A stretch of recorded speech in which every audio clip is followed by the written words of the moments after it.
if they can. And they haven't been in the best of form. They've lost their last 2 games in a row. But Melbourne has won its last 3 against the Saints. As we head down to Kelly Underwood. Thanks for that, Dwayne. Got the captain here, Jaron Gerry. Jaron, the boys have had 15 days off. Time to switch off. How do you make sure that they're switched on for this one? I mean, on the back of our result, the last quarter we played, the boys have really trained hard over the last sort of 2 weeks, and we're hoping to try and replicate some of the form that we were able to show in the last quarter. It's going to be a hot start. Yeah, Melbourne are really good at contested ball and tackle, so we're going to try and replicate that as well. OK, all the best. Thank you. Cheers. Jaron Geary on his way to the toss. Captain for the Demons, Jack Viney as well. And the battle in the middle is going to be massive, Gary Lyon, as well, as we see the 2 captains and the umpire get together. Special afternoon here at the MCG this afternoon with this welcome game. It's a great initiative. The AFL has plenty of initiatives going on during the course of the season to make sure it delivers for everybody. And Jack Viney has won the toss and will kick to the left of the screen in this opening term. The centre square clearances are going to be huge. Centre square and around the ground, Dwayno, and the St.Kilda Footy Club are coming off an absolute belting of the Gold Coast Suns, the likes of which we've never seen before. They were plus 33 in the differential. That's as high as we've ever had recorded. We know the Gold Coast Suns are a young side still finding their way, but for a side that's been battling for most of this season, that's a real positive. So Melbourne pride themselves on their centre clear work particularly. They are number 2 in the centre bounce clearance differential. St Kilda are number 5. So it's going to be willing. The contest is going to be good. This is left foot in here. This is a young Gold Coast Sun squad that didn't identify all the free St Kilda players here, and particularly McKenzie, who's the left footer, no one on his left side. That's a real specific stuff that young sides have got to learn. You'd hope from a Melbourne point of view that they're across it. Nunes and Ross and Steele in the middle of the ground, and Dunstan, they're all willing competitors. They want to be on their game. Viney, Oliver, Brayshaw, Tyson. I'm not sure whether it's going to be plus 33, but they are capable of getting plenty of footy from a stoppage situation. It is a very interesting matchup. The Saints back from that 39-point deficit in their last game to defeat the Suns in emotional style. So some form back for the Saints, which is huge. To make you feel at home on a Sunday afternoon, here's Sandy Roberts. Thank you, Dwayne. As you mentioned, critical game, particularly for the Demons. Round 15 and the race is well and truly on now for a spot in the 8. Tommy McDonald on centre wing at the moment. Sandy Wiedemann, the deepest forward for the Demons. Yes, we've seen that before, haven't we? As we have the opening bounce, Gawn stands his ground, tries to swipe it away towards Brayshaw, but a free kick is going to come back and it'll go to Maxi Gawn. Melbourne kicking to the city end, St Kilda to the punt road end here at the MCG. Perfect conditions. Short to Jones. Nathan Jones, another wonderful season, goes up towards the half-forward line. A lot of crashing and banging, but McKenzie standing his ground. The Saints now out of trouble, make the switch perhaps to Ross eventually from Jack Stephen. Stephen's kick's going to drop short. Lewis is in front and he takes the mark. Really well read. Really well read. Some pressure coming out defence. He's a great user of the ball, Jordan Lewis, so I expect him to look short if he at all possible. Game number 296 just goes up to the top of the square. Wiedemann was a flyer. Brayshaw waits down, gets the hand pass away, but it's elusive. Picked up by Ross. He goes in towards the middle. Saints looking towards Weller. Didn't find him. Turnover could be costly. Lewis again goes in towards the pocket. Bailey Fritsch is there and under pressure too. He's got to throw it. So McDonald starts centre wing, Wiedemann and Hogan with the 2 inside 50. You just expect him to make his way forward. Eventually, it has backfired on them once or twice during the year, so we'll watch with interest. So Wiedemann doing the ruck work, gets it down. Hogan. Stephen goes back. Ross, not a lot of room to work with. Scramble clear by Armitage. Good work by the Demons, getting plenty of players around the ball. Lewis looks up, had the option. Salem, Hibbert hits a pretty good spot with that kick. Chance for the Leapers. Fritsch went up from 4 deep.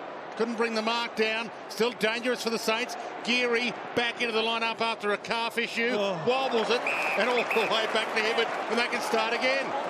Well, they've been inside twice. This is where you'd think Tom McDonald would be the answer. He's been outside 50 on the wing, and they did it against the Dogs. 19 entries for 1 goal without McDonald inside their forward 50. Better from Max Gawn then as well. He's been able to get Billy Longer to come up and man him up. 54 metres, Hibbert to the top of the square once again. Wiedemann and Hogan. Hogan waiting down in front. had an opportunity to pick it up then, was unsuccessful. Armitage goes in, gets it out towards Carlisle. He goes wide to Mackenzie. Mackenzie's a short pass, may come unstuck here. They're under the close to the boundary line. Hannam was the man applying the pressure, and now an opportunity for Oliver. Plays on quickly. It's Jones onto the left boot. Centering ball in towards half forward. Maxi! Gawn takes the mark directly in front, 45 out. What's their fifth inside 50, John? And finally they went to a different spot. I mean, 4 times they went to the top of the square and 4 times they had no result. They had a massive inside 50 differential that they didn't convert on last week against Port. This is the area that they have to get better at. 8 goals, 9 to Max Gawn so far this season. He's been working on this. He set shots. Well, let's see if it's paid dividends, Jono. I don't think it has. Away to the right. Moz did, Jono, you did. He did. Well, he has been. Talked to Max a couple of weeks ago, and he's been doing a fair bit of work around his set shots because he knows that that's the part of his game. If he can capitalise on that, it's going to help this side so much. Yeah, they could have an extra win next to their name this year. High leap from Weller, offhand. Salem read it to perfection. Pokes it to a good spot. Central on Fritsch. This guy moves well. He gets into the right holes. He reads the triggers of the kicker. And he can kick. And he certainly can. But they've built the wall so well. The old school built the wall. And St Kilda can't get through it at the moment. It helps if you've had a dad that's played 360 games at local level, and well, his brother plays, so there would have been plenty of backyard games. I think his mum even runs the bar at Coldstream. They're such a footy family. If you grow up with a footy in your hand, it does help your skills. And on cue, he delivers the opening goal of the afternoon. Well, he's a beautiful kick of the footy. I think he's been a fantastic pickup. Effectively is the pick for Jack Watts. But this is the difference right here. Instead of going back to the top of the square without McDonald, so that's Tom McDonald contesting there, Salem was smart enough to lower the eyes and look for something different. In the end, if you keep going to the same spot, the St Kilda defenders gravitate back there. You really need something exceptional to take a mark. That kick from Salem was just a joy for a forward.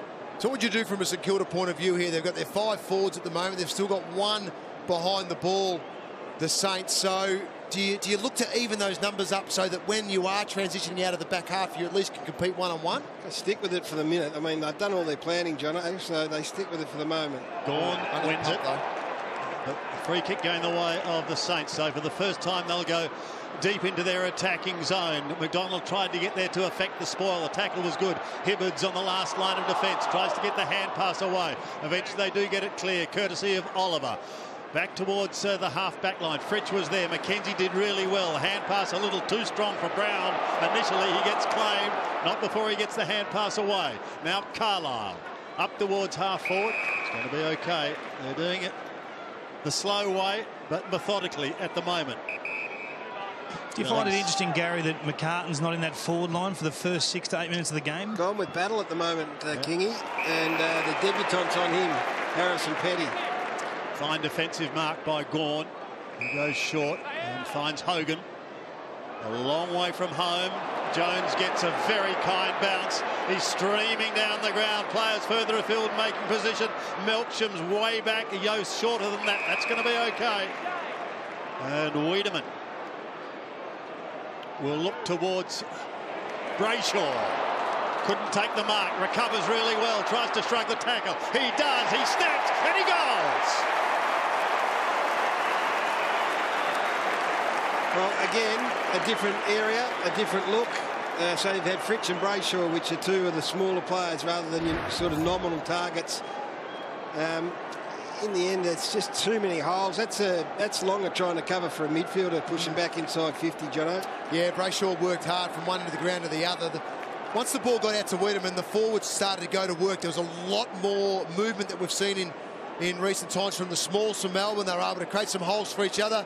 And then Brayshaw, through the corridor, was able to slip in there and go to work 10 metres, 20 metres out from goal and snap a nice goal. Jono, that come all the way from the other end, though. An intercept mark inside the Saints forward 50. I'm still staggered that Patrick McCartan is not starting the game as the future of this football club instead of Josh Battle, who's played 3 games. Yeah, Battle and Memory. 3 games for the year. 4 games total for Josh Battle. Harms drives that into a good spot as well. Wiedemann got hands on it. No arm chop free. And they'll hold it up with Neil Bullen's help. So the way I look at Josh Battle, I think he's your worker. He's your centre-half forward that's got the ability to get up to the wings on a number of occasions to present for the kick out. That's where McCartan would be great in behind him. That's where that shift may come shortly, you'd think, Kingy. Dangerous times again at the moment for St Kilda, with Melbourne deep inside the attacking zone. And just carrying on that, they are rewarding Battle for his game last week against Gold Coast. He was clearly their best against the Suns. Longer got it down. Trying to get it out was Melksham. Now here goes Gresham. Interesting kick. Billings first to it. His skipper is there for support, and he uses him. Back to Billings. The difference for Josh Battle is it's 1v4 at the moment. Last week he didn't have that sort of look with such an organised defence that Melbourne have got. Switch is on, and it will be okay. Carlisle towards McKenzie, who's got Ross there if it needs him. He does. Wider towards the wing. Newnes towards half forward. Membry past Armitage, who was running past. He could have taken the hand pass if he wanted to from Josh Battle. Now he's got a problem. Hibbert, who's been busy. Petty gets an early touch and eventually over the line. Harrison Petty, we wish him well in his first game today for the Demons. And Dara Joyce from County Kilkenny, first game for the Saints. Great to see another Irishman. He's just come on the ground. He's gone to half back. He's played on Christian Petrarca. A hurling start. Yep. Keep an eye on him as Harms gathers. Short passes, nice delivery, good ball use. Long bomb, handed towards the goal square, off hands by Melksham. There he is. Kick, Hannum about to pounce, lays the tackle on Joyce. McDonald feeds it back out, past Jones, had to go back and get it. Still got plenty of players around him. Jetta, clever, didn't want to waste it. And Brayshaw to line up from 48. Well, they're lined up everywhere at the moment. It's just way too easy. Not enough pressure on the ball. They had a good transition for the first time where both Membry and Battle got involved, and then the young man made a mistake, didn't get far enough back off the mark. But once they go forward on transition, they've got numbers out everywhere, Melbourne. To silence for a 3-0 start. From just outside the paint, struck it pretty well. It's sailing, it's there.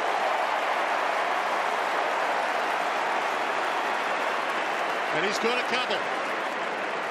He's in fantastic form, Angus Brayshaw. He's already up to the 5 disposals of 2 goals in the early stages of this game, and he's creating some headaches for the St Kilda Footy Club. And once again, it's the ability when the ball hit the ground. Melbourne, fantastic pressure. And St Kilda mids tracking the ball, and you can see them, both Tyson and Brayshaw, sitting inside forward 50 all alone. He's had some big games this year. Brayshaw, a 37, a 39 only a few weeks ago. 28 in his last outing for the D, so finding plenty of ball. Danger signs up early. McCartan at full forward. Gawn out of the middle. Saints need something special from their key men up forward today if they're going to have any chance, and it's marks like that that are certainly going to help. This boy, Josh Battle played a really good game against Gold Coast, and I know we've had the discussion, but they're looking now at him and Harrison Petty on a debutant. They're saying, we like that. We like what he did last week against the Gold Coast, and now I'll be trying to have a look and go to him as often as you can, given what we just saw then. Playing in just his 4th game. He's got 5 goals so far in his short career, kicking from 42 metres. And he sent that flying to the right, and it just sneaks in from behind. First score for the Saints. It's taken just over 11 minutes. They're trailing the D's by 18 points. Opportunity. Just got to kick those. Young player. Got a chance here. Another chance here for St Kilda. Got to settle. Got to get that one on the board just to settle themselves. Second opportunity in a row. And they need it, Jono, because this first 10 minutes has been a bit of a disaster. They've had enough of the footy. In fact, they've had a touch more, but in terms of pressure and the 9-2 inside 50s and 3 goals to 1, it was just ominous. So they need one to settle here.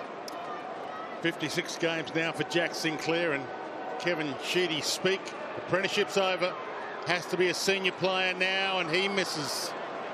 And it hurts when your experienced guys miss them, and Fair enough. You've got a guy in his 4th game, Josh Battle. Well, you want to kick him as well because your defenders have been under the pump in the first part of this game. They've had a chance to take a break. At least the goal gives them a little bit of a chance to reset, refocus on what they're looking to do. This hasn't been their strength either, St Kilda, is keeping the footy inside their forward 50, particularly their tackling pressure. Lewis finds Salem, who looks towards centre wing. Hogan, Wiedemann, boundary line close. Gresham keeps it in play. Did really well, Geary, but he's under pressure. And it's Salem who takes it over the line. There's a challenge for Sam Wiedemann. He's kicked 7 in the VFL. He's had a couple of big bags. I reckon 4 times already this game he's got 2 hands to the ball and just hasn't clunked them. So he's not far away. Harms takes it from the throw-in. Good work by Weller to try and lock it up. That was Joel Smith at the bottom. That's better. That's what Mav Weller's there for. He's playing as a defensive, smaller forward who's supposed to pressure and try and keep the footy in their half. So that's a really good result. Plenty going on between Viney and Dunstan. Seb Ross could have almost given away a free kick. Jack Stephen tried to get it out. Eventually Josh Battle did. Down towards full forward. McCartan's the man. Comes charging forward now. Gives it back towards Battle, who steps in towards goal. Goes over the head of Nunes and Salem for another behind. But Dunstan's trying to get to Jack Viney, and at stoppage, Viney's trying to get to Jack Stephen, who's trying to get to Oliver. So that's where the runaround is continuing at the moment for both teams. Salem to Hibbert. Picked off though, Sinclair. Heads back to McCartan. He can stroll in. He should have turned his right around left and had a look forward. Whenever you're marking that position, even if you don't go, turn and face the game, face your goals, because you just don't know what's behind you. Then you can stop, come back off your mark. At least you can then. He had a handball to memory, or he could have strolled in and kicked the goal. So face the game instantly, and then if nothing's there, then come back off and take your set shot. Unless, of course, you're super confident from here and you know you've got it within you, and it's as easy as that. And the Saints get there first. And look, Paddy started on the bench, and he spends quite a bit of time on the bench at various stages through the game because he just hasn't got the tank to be able to run the 90% out. But we'll just see here, you'll see Paddy mark it. He just needed to turn to his left. His head needed to swivel, and he could have ran in and kicked the goal. He kicked it anyway. And right now, well, he's got Oscar McDonald now, but at times he'll have Harrison Petty as well, and he needs to be saying to himself, today's the day. I think that goes back to Kingy's point earlier about McCartan starting, so that gives Battle a better matchup now when he's out on the ground. 11th goal for McCartan this season. From the middle once again. Harms could have been holding him up, but he's looked at Gresham shooting out of the middle up towards half forward, and that's so much better. Winning it out of the centre, the Saints. And they could look at another crack at goal. Membry, who's had his problems in front of goal this season. Yeah, he has. But when he's probably his last few weeks have been good, Sanders. But you're right, he was horrible early. But this is just Jack Stephen at his best. It was a Gresham off the back of the square. And this was a mismatch too. Jetta on Membry is not what Melbourne would want. Membry to kick from just inside 50. The angle not acute. 17 goals, 15 for this year. And he's got his first for the day, and the Saints hit back with back-to-back goals. Well, we often see players coming off the back, Gary, but they don't have the impact like this. This is, you know, your 1 in 10 that you might get, and Gresham bobbles out perfectly to him, does not break stride, and then on the left, look at that, straight to Membry. That is just classic play. That's why you set up like that at times. And they get the perfect one there, the Saints. Yeah, and Jetta on Membry was that matchup. And looks like it's going to be again, which... Well, the mismatches have started, Gary, because McCartan's taken McDonald to the goal square. And they're one light, if you want, for tools down back, the Demons. They're always going to get one. It was Lewis at stages on Battle, and we're seeing exactly what you spoke about just there. Well, Smith's rolled over now, so they got themselves organised. Good time premiership start. David King downstairs for us on Fox Footy this afternoon. Stephen tried to knock it out. We've got a game now. Saints are up and running. Kept in front by Savage. Oh, deliberate. Wow. Clearances though, Dwayne. That's where the Saints have got back into it. 6-3 clearances. Well, Harms keeps it low. Gawn the target. I suppose the umps expect Savage to be clean on that occasion when he's running flat out with a play with a direct opponent right up behind him. Pulls his kick late. Petrarca. Push. Umpire says a push, so there's your evener upper. And the free kick to McKenzie. From the back pocket, he thinks about going laterally, but then produces an ordinary kick that he will not want to remember very long at all. Good call by the ump. So a throw in. 55 out from the Melbourne scoring zone. Gawn, front spot, just trying to palm it down towards Oliver. He finds his man. Oliver flicks it back in towards the pocket, and Fritsch, who was a target, couldn't get there in time. Jack Steele trying to, well, he's going with Oliver at the moment, so Oliver's been prolific all year, had a fantastic year, so really important matchup. Longer used the body. McKenzie just tried to bullock his way through, unsuccessful. So too did Oliver. Gets it out. Wiedemann with a problem. Carlisle grimly hanging on. Eventually it does come out over the head of Gawn, over the head of McCartan, and now the race is on. McDonald gets it towards Gawn. He gets it away quickly towards Petty. Petty goes short and finds Brayshaw, who's been brilliant, off to the left footer of Hibbard, who sees it smothered, and well smothered too by Hunter Clark. Max Gawn under pressure here on the wing, clean below his knees for a guy standing 200 centimetres. Extremely important for Melbourne to retain possession. Nice from Petty. When first kick, nice, composed, hit a target. If you just joined us, Melbourne kicked the first 3 goals of the game. Saints have kicked the last 2. Stephen running the boundary. Armitage, good loop over the top, handball. Steele to Dunstan, to Stephen, to Membry if he can get there. Made a contest, got it down. McCartan caught high. That was a great effort by Membry. 2-on-1, halved the contest, allowed McCartan to get the crumb. And 50. Wow. McCartan from the goal line. And this kick to give the Saints the lead.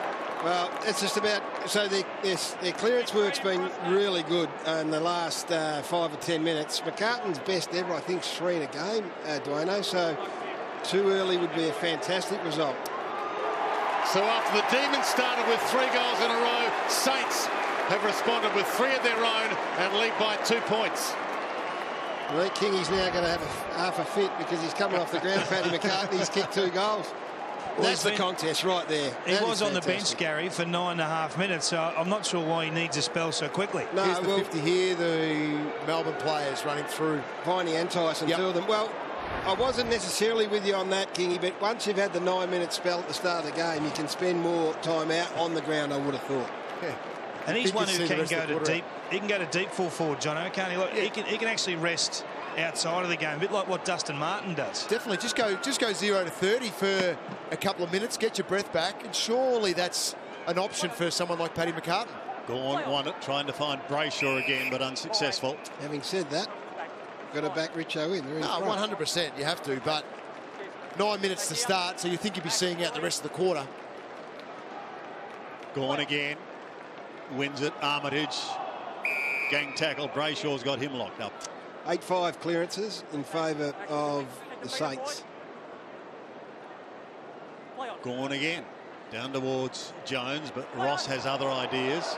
Couldn't take it cleanly, neither could Petrarca. Brayshaw didn't have the footy. And he got shoved in the back, so he's got a free kick. He's been busy. Goes long, up towards half forward. Wiedemann got a hand to it, but that was all. And the ball is taken over the line by Shane Savage. We've got a throw in. Tom McDonald's dispensed with his position on the wing and now playing where he should be playing as a full forward with Carlisle, his opponent. 2 ruckman tie up. Wiedemann knocks it down to Steele. Gave it to Gresham. Dangerous kick. Smith thought about playing on quickly. Holds it up. Wants to hit a good spot and pulls his kick late. And well read by Longer. Well, it's 13 inside 50s, Duano to 7, and they've got issues again, trying to make the most out of them. So he hands it off to Dara Joyce, kicks toward McGawn, who's playing a man behind the ball and letting Wiedemann do the ruck work. Hibbert flicks it over the top. Tackle on Petty, the other first gamer, and he's held up, and we'll get another ball up. Harrison Petty, as Sandy said, first game, pick 37. Parents Simon and Karen here from the Eyre Peninsula made the journey, and good to see him getting his hands on the ball a couple of times. Gawn swipes it wide. Holding, according to the umpire, going against Melbourne. Longer to centre wing. Opportunity for Petrarca. Goes wide, very wide, towards Petty. Keeps it in. Oliver wants to go. Off to Hibbert. Floating hand pass made it difficult for Jones because Russell's right there. Hibbert follows it up. The advantage is going to be paid. Smith's away from 50 metres. Caught. Ran too far and he's lost the footing. It's a player that found himself in the front half for the first time in his career and didn't know what to do. Wanted to give it off. Where am I?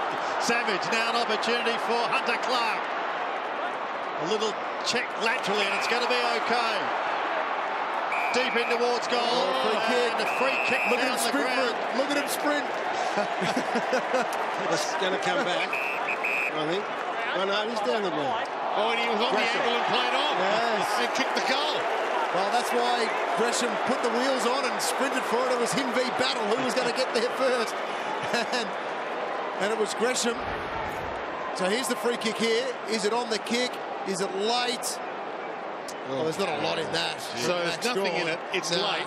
Gresham's on the behind line, so he gets a chance to, has to be on the angle. Yep. Tough angle, realises it. Melbourne is slow, plays on, and goals before they wake up. Did it go down behind for a behind? Does the kick go for a behind? Because then wouldn't it come back and have another shot to where the spot was? Yeah, or you get the option of taking the behind. And you, of course, take the shot. So I'm a bit confused as to why that was paid there. Confused, but love a bit of controversy early. 27 plays 19, and the Saints are in this game up to their eyeballs, coming off a morale-boosting win in their last game and coming off the bye. Oliver dumped. Chance for Jenner to get back. Battle knocks it away. Little poke pass, Billings, pocket. McCartan, who's livened them up since coming on. Battle tries to win that battle. Still a chance for the Demons with players jumping in around it. Salem gave it up. Petty kick smothered. Weller keeps it in the area. Sinclair knew the traffic was coming. Battle went for the Sharon. 15 players around it. Umpire lets it roll. Intensity's gone up a gear. Brown bangs it back. Hot spot. Membry with 4 to beat. Big Maxi. Good grab. There's a great grab, got back. Just on McCartan coming off, which we've debated. We believe it's a blood rule, so we can all take a deep breath, and he's back on the ground. Lewis goes short to Hibbert, who spears it in towards the middle. As McDonald's down in the centre, as Melksham couldn't complete the mark. Saints have the opportunity again, but lose it towards Oliver and McDonald. Got to come back. It's a free kick to Oliver. In trouble here, St Kilda. They're all offside at the moment. Oliver long up towards a half forward. Geary comes crashing at the pack. Leaves Hannon a chance to score, but he unselfishly passes to Melksham, and he'll have a shot at goal. 35 out directly in front. Everything right, Jaron Geary. You can see him there on the haunches, on the mark there with umpire Troy Pennell, but just did everything right to get off his man to make the contest. The spoil just didn't go anywhere. Fell over the back to Hannon. He's on the ground out of the play. He took his teammate out of the play as well, and there's Melksham all by himself. 15 goals, 17 behinds for Melksham this year. He's been very good. That's not so good. One behind. And the clarification on the downgrade, the field one, I thought it went through on the full. It goes to where the ball bounced before it goes through for a behind. I thought it had track the whole journey. So if it rolls through for a goal, you don't get the option of having the goal. Apparently not. Well, unless you pay advantage then. That is an advantage. Okay, you'd think so, especially if it's after the siren. You'd want to keep the goal, wouldn't you? I think so. Tackle late on Billings and we'll get a ball up. Some very nice work from our senior commentary team. Just relaying that. Yeah. Tossed in the air. Good battle between Longer and Gawn. Jones flicks it wide. Viney hasn't had a massive impact yet. Jones, nice delivery with the outside of the boot to McDonald. He crunched into Hogan. Gawn front square crumb. holding the ball. He put his head down and he put his beard down. He tried to burrow his way through. Couldn't quite get through. And free kick to Brown. Longer. Arms free. Turned it over.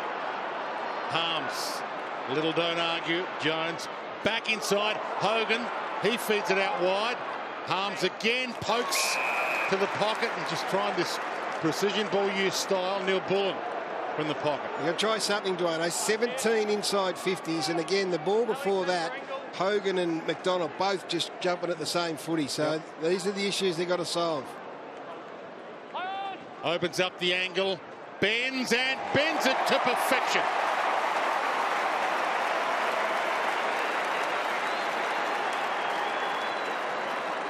That is a great kick. That's a great kick from a young man that's having a pretty good year. 17th goal for the year now.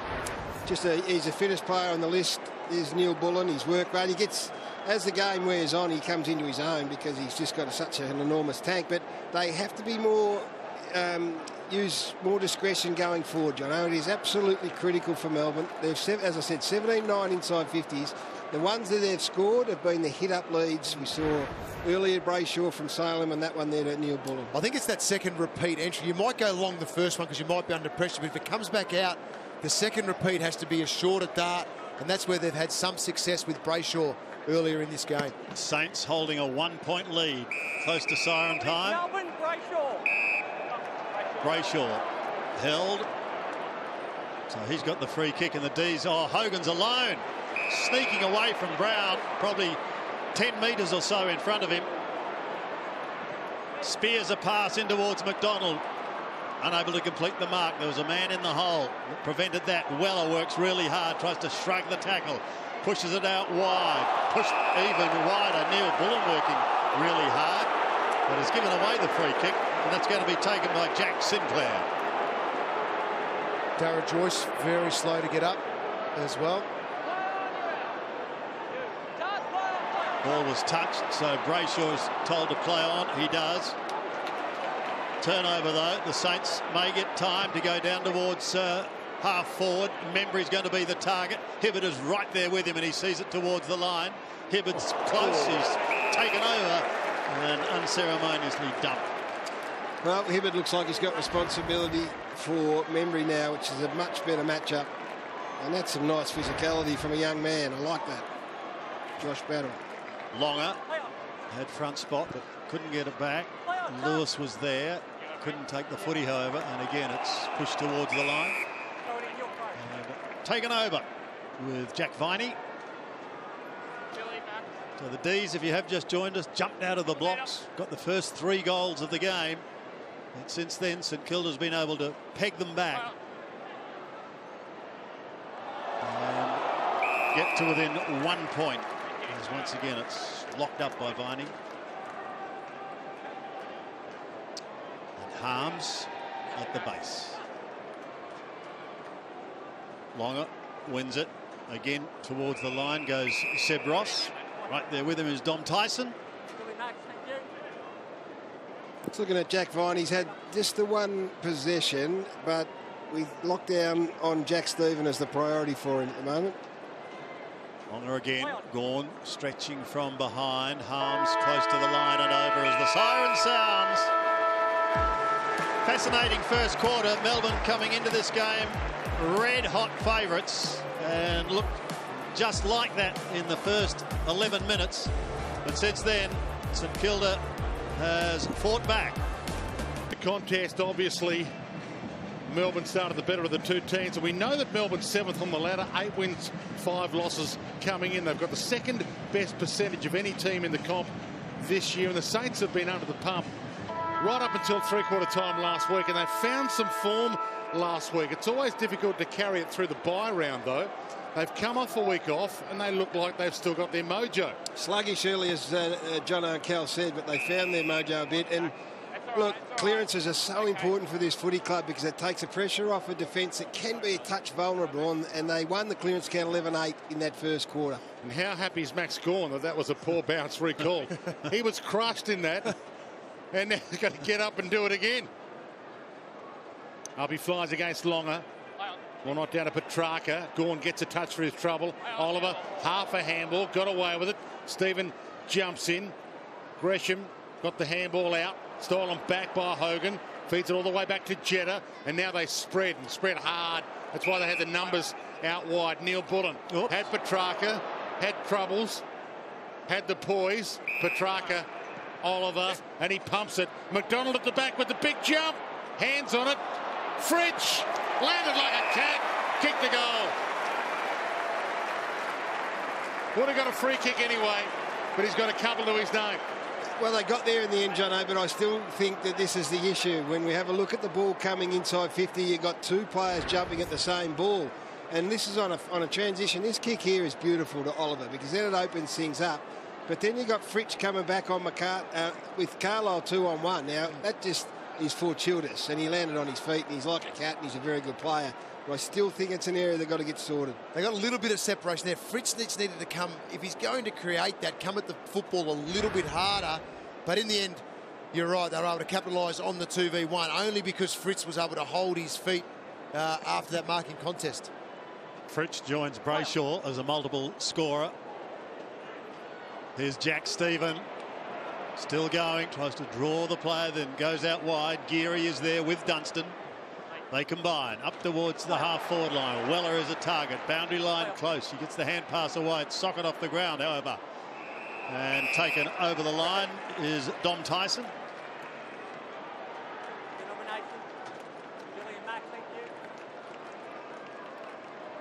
Longer and Gawn again. Big Max wins it down to Oliver, does it really well. Jordan Lewis to Harms. Hand pass is partly smothered. Oliver could have got a free kick. Ross gives it off. Saints can attack here. Brown, penetrating hand pass is okay to Savage. Spears a worm-burning pass in towards half-forward, and the mark taken by Billings. Plays on quickly. Hand pass to Savage, who's normally a very good kick. And today is no exception. Savage answers with his first goal. It's a big win on turnover there for St Kilda. They were able to win the ball back. Melbourne were out. They were going Harms with a poor handball. Terrible handball. Which then turned the ball over St Kilda's way. And there you can see Billings on Jetta. So he comes at the kicker. And that's what you're talking about, Gary, from the other end of the ground, what Melbourne aren't doing as much. So he comes at the kicker. And then Savage with the hole to run into. Well, Melbourne half asleep because this bloke is their designated outside 50 kicker, but that behind the goal shot there was fantastic. You had three St Kilda forwards all going to different parts of their forward 50, and Billings, that's what he needs to do. He can present, he can crumb, he can do it all. Got to get involved. Back in the middle, Gawn and Longer go at it again. St Kilda, Jack Stephen. Find a lot of these now in the middle. The umpire, Stephen, gets this one. Players were a little confused as to whose ball it was, but the umpire at least clarified it for them. Billings sends it wide to McCartan on the lead. Delightful pass. And again, we look at this behind the goals, that they're all moving into different sections of the inside 50, not going to the same spot. Paddy had gone one way, he came back the other way. It's just a forward 50 at the moment that's functioning a hell of a lot better than at the other end of the ground, and better than that St Kilda was early in the year. It's got that makeshift nosebleed solution going. Helmet on, lining up for number 3, and maybe headed for a career best afternoon. Struck it okay across the face, only a behind. Lewis brings it back into play, finding Dom Tyson at halfback. Tyson. Well, he wanted Hogan. Now he's got problems because Dunstan has a paddock. He flicks it in towards a Longer. Billy will give it back, and he does. They come all the way back to Geary. He gets the hand pass away, and they start through Mackenzie. It's a poor kick. Oliver takes it. He gives it to Harms. That could prove very costly, that kick. Very costly indeed. Neil Bullen can't take the mark, but he can get it to McDonald. McDonald is intercepted by Mackenzie. Desperation times for the St Kilda defence. Rice keeps it in play. They come towards Carlisle. He's going to have to get his skates on if he can keep it in play. Jones is on him, and he just takes him over the line. Great win for the Saints. That should have been a goal for Melbourne. They should have scored it. Geary refused to give up. Neil Bullen dropped the mark. Pressure came. Once the mark was dropped, though, McDonald needed to come back to the contest. He kept going towards the goal square, and it was too difficult for Neil Bullen to get it to him effectively. Longer out of the ruck here. McKenzie was playing like his life defender on after his kick turned it over. Yep. He at least got back to stop the goal. Gawn playing that loose man behind. Hibbert drives a bomb. And Neil Bullen couldn't get there. McKenzie takes the mark, doesn't kick it this time. To Carlisle, to Savage. He's got Battle out running, and Battle can get and go here. Membry and McCartan, his two options long. Keeps it low, he mongrels it. Goes the chaos ball inside 50. McCartan might make it work. Gathered, kicked. Did he get enough bend on it? Not enough. They look dangerous once they get through. Melbourne 16th in the competition for scores against once it gets out. That's the setup for that I love with St Kilda. Battle up higher, pushing out with the ability that he's got. Membry, McCartan doing their work inside forward 50. Saints by 3 points. Jones takes it from Neil Bullen, gives it towards Oliver. He's under the pump. Suggestions that he's perhaps held, going unnoticed. Petty's got a problem. Yeah, that's Josh Battle again. You mentioned that physicality. Yep. Gary earlier in the game. Yeah, I like it. Big kid, got a good bit of size about him, and he's going to make people hurt. You've got to love that for a young fella. So Battle just pops it up to the top of the square, and Maxi Gawn is there. Not going to love that, Sandy. I mean, he's got to realise that the big 6'10" bloke is sound in the hole there. Comes to the outer side. Carlisle plays on. A good kick, and Membry will have a shot directly in front, 45 out, a chance to stretch the Saints' lead to 9 points. At some point, Gary, do you have to release the Jack Viney tag that he's got at the moment on Stevens? Stevens had the 7, Viney's only had the 1 disposal in this game. Is that having an effect on the way that Melbourne want to play?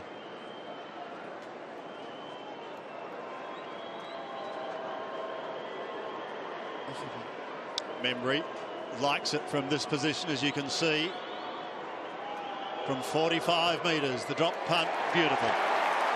Membry gets his second. The Saints now lead by 9 points. And there's some debate about whether this was a shank or not, but you just have a look at this. Here's Max Gawn right here. Now, that's the last place you want to go to. And as we just see, the space is to the left of Max Gawn, so you can kick it anywhere except the big man who had just marked.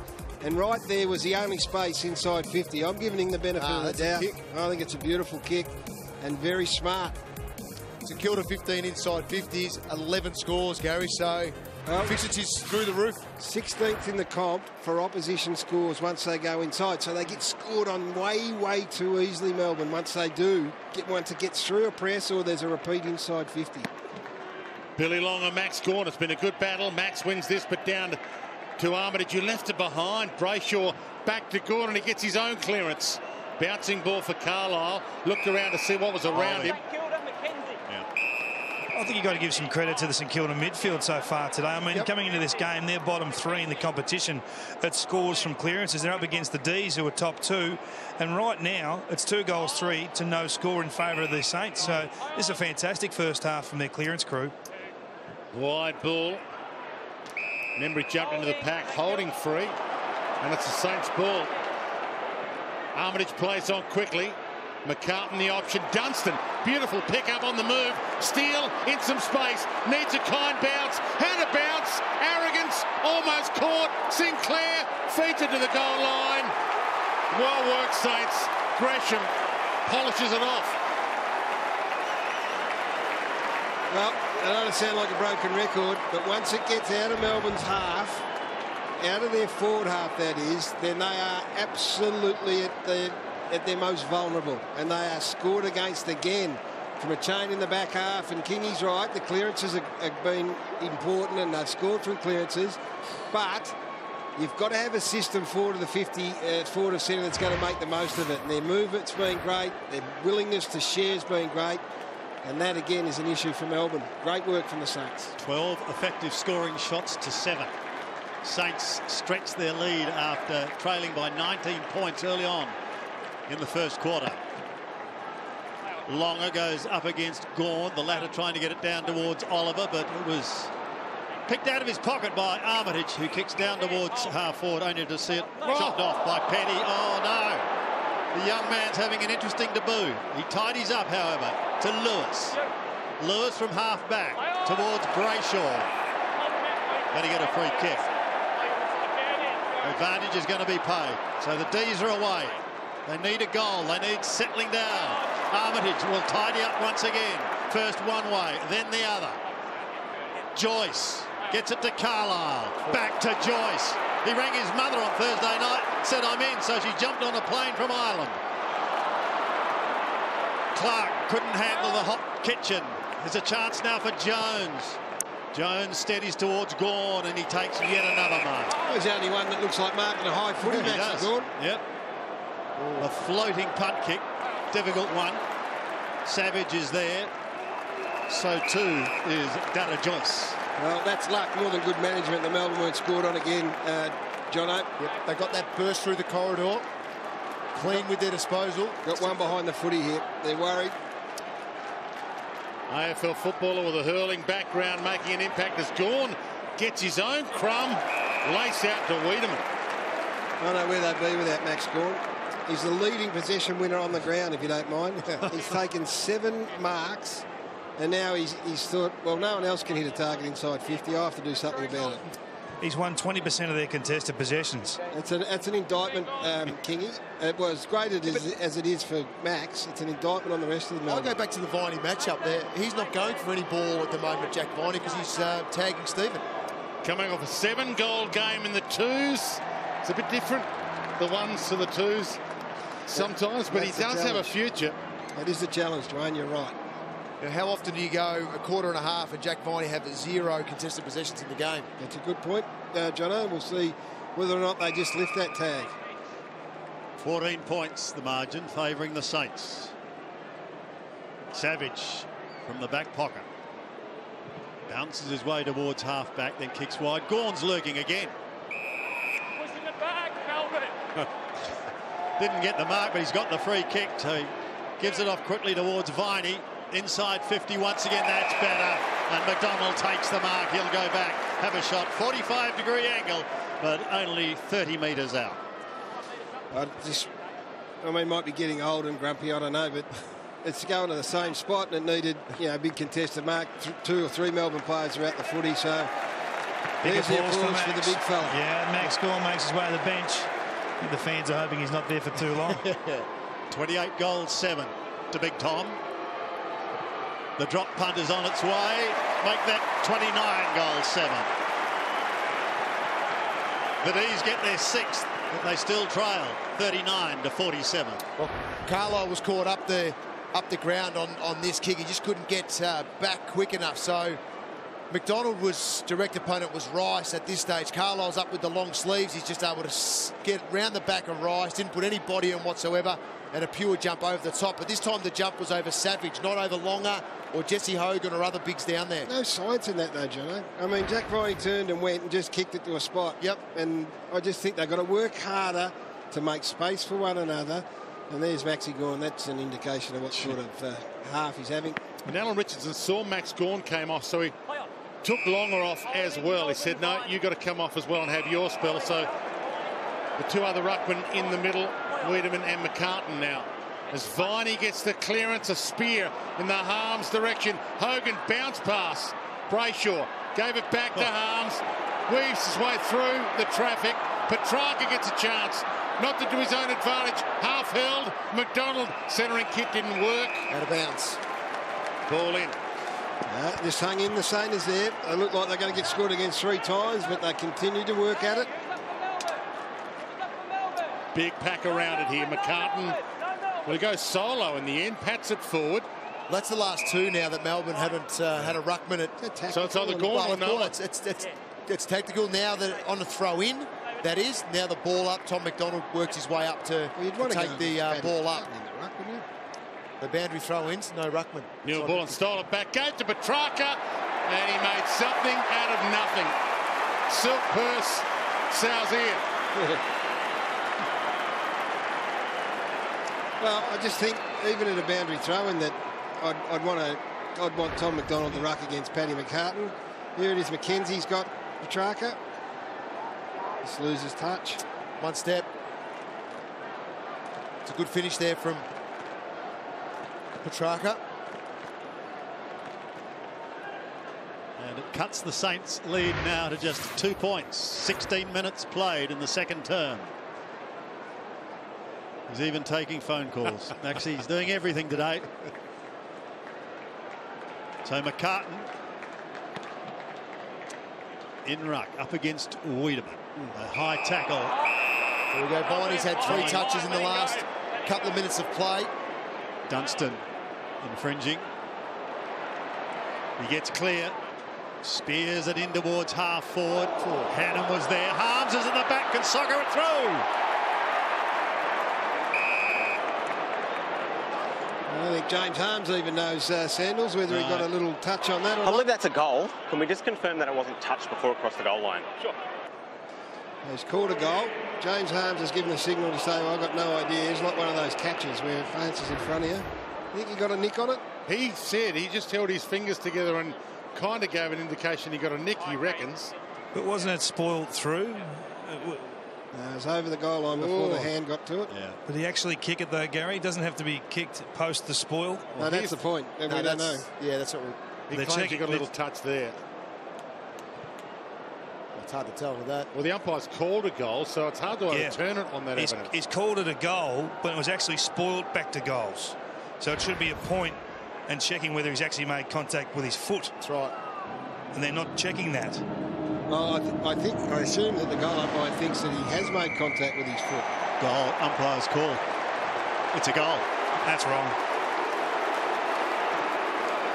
Well, Harms is going to be credited with the goal, his first. And all of a sudden, the D's find themselves back in front. 8-3 to the Saints 7-5. Let's have a look at this again then, try and work our way through this. There's the There's spoil. the spoil. So the only thing is the umpire has said that James Harms has got a touch on his boot then. And Harms sort of indicated he thought he got a little nick, maybe. But had he caught a point, you couldn't have overruled it from a points point of view, John. No, But that's the right. umpire sent it upstairs to check it had been touched prior to passing the line. Well, that's actually not what needed to be checked. No, it was well over the line before it was touched. Yeah. From the ball up, we'll keep looking through the vision. I think Harms might have signalled to his teammates that he got a touch on it. Clark, handball smothered through traffic. It's whether you can trust the players, though. That's the issue. You might claim you got a touch on it, but doesn't necessarily mean you did. Hibbert and a half back. This game's got some spice in it right now. 3 goals in reply now for the Demons after the Saints had the run of play. McDonald. And you think the Saints would be better off now. Gawn's had a little spell. Back to McDonald. Blasts it long. Touch ball. And it's in the backish, I'd Has reckon. to be. Gee, how is that not in the back to Dunstan? Well, they're paying that more and more, Dwayne, even less contact than that. And I think Luke Dunstan rightfully is asking the question, saying, what do I need to do? Can't believe it, Luke Dunstan. Longer. Down towards Dunstan. There we go. He gets it. Doesn't get the kick though. Oh dear. No, it's Jack Stephen who brings it away to Seb Ross. Ross goes wide to the outer side. Membry's a long way from home. Floats it over the top to accommodate Weller. Weller's kick is going to be okay. Taken by the young Josh Battle, who's looking okay. He finds Armitage, and Armitage will go back 45-degree angle, 40 metres out. Well, Sandy, they've done it again. They've gone the full length of the ground, St Kilda, from Melbourne, deep in Melbourne's forward 50, and that is when the alarm bells will be going off in the Melbourne box right now, because the Saints' transition has, well, not only kept them in it, but it's had them well in front. Hasn't had a lot in front of goals, but he wouldn't be too confident coming into this game with 3 goals, 6. So he goes short to a man who we know can, and Well, that is Savage. You know, Sandy, and I reckon Dwayne and Jono and Kingy would know, but there's 14 Melbourne blokes out there that would appear they don't. He's already kicked one from a handoff from Billings.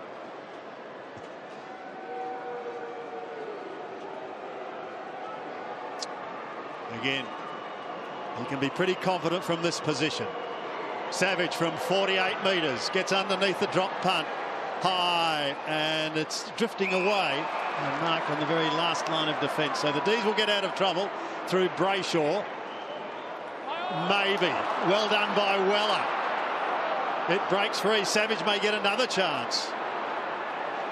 Pushed away. Clark under the pump. Armo's kick goes in towards full forward. Billings sees it over the line and out of bounds on the full. Gee, it dodged a few bullets there, Melbourne. 7:22 left. What's been a fantastic first half. Wide ball, close to the boundary. Brown knocked it down, then later tackled Viney, who's lifted his right. Open forward line if they can get it there. Geary, front on spoil.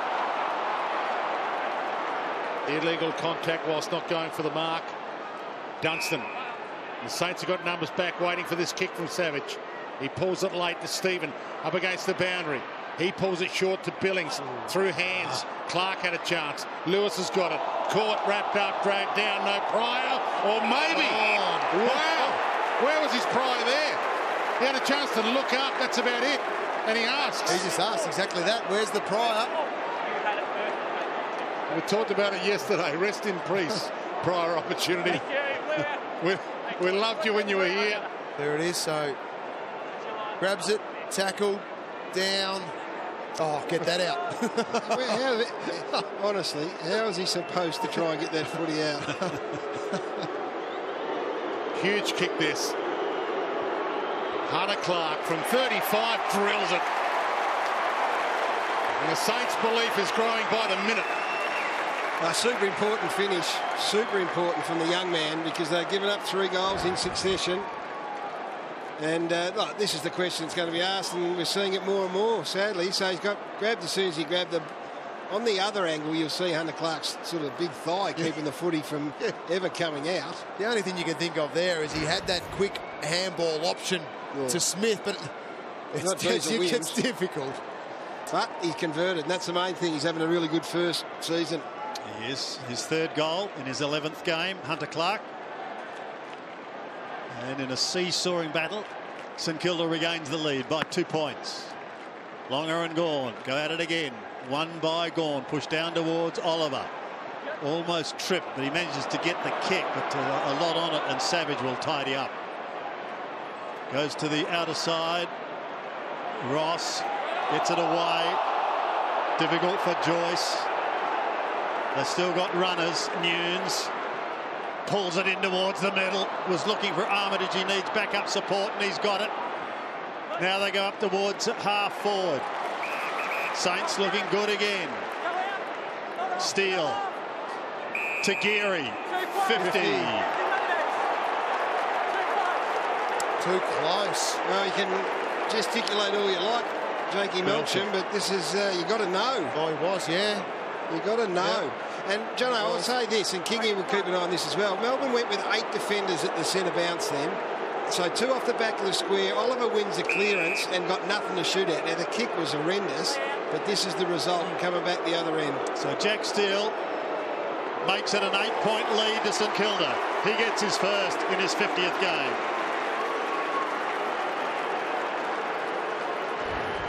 So here it is. Bakes there.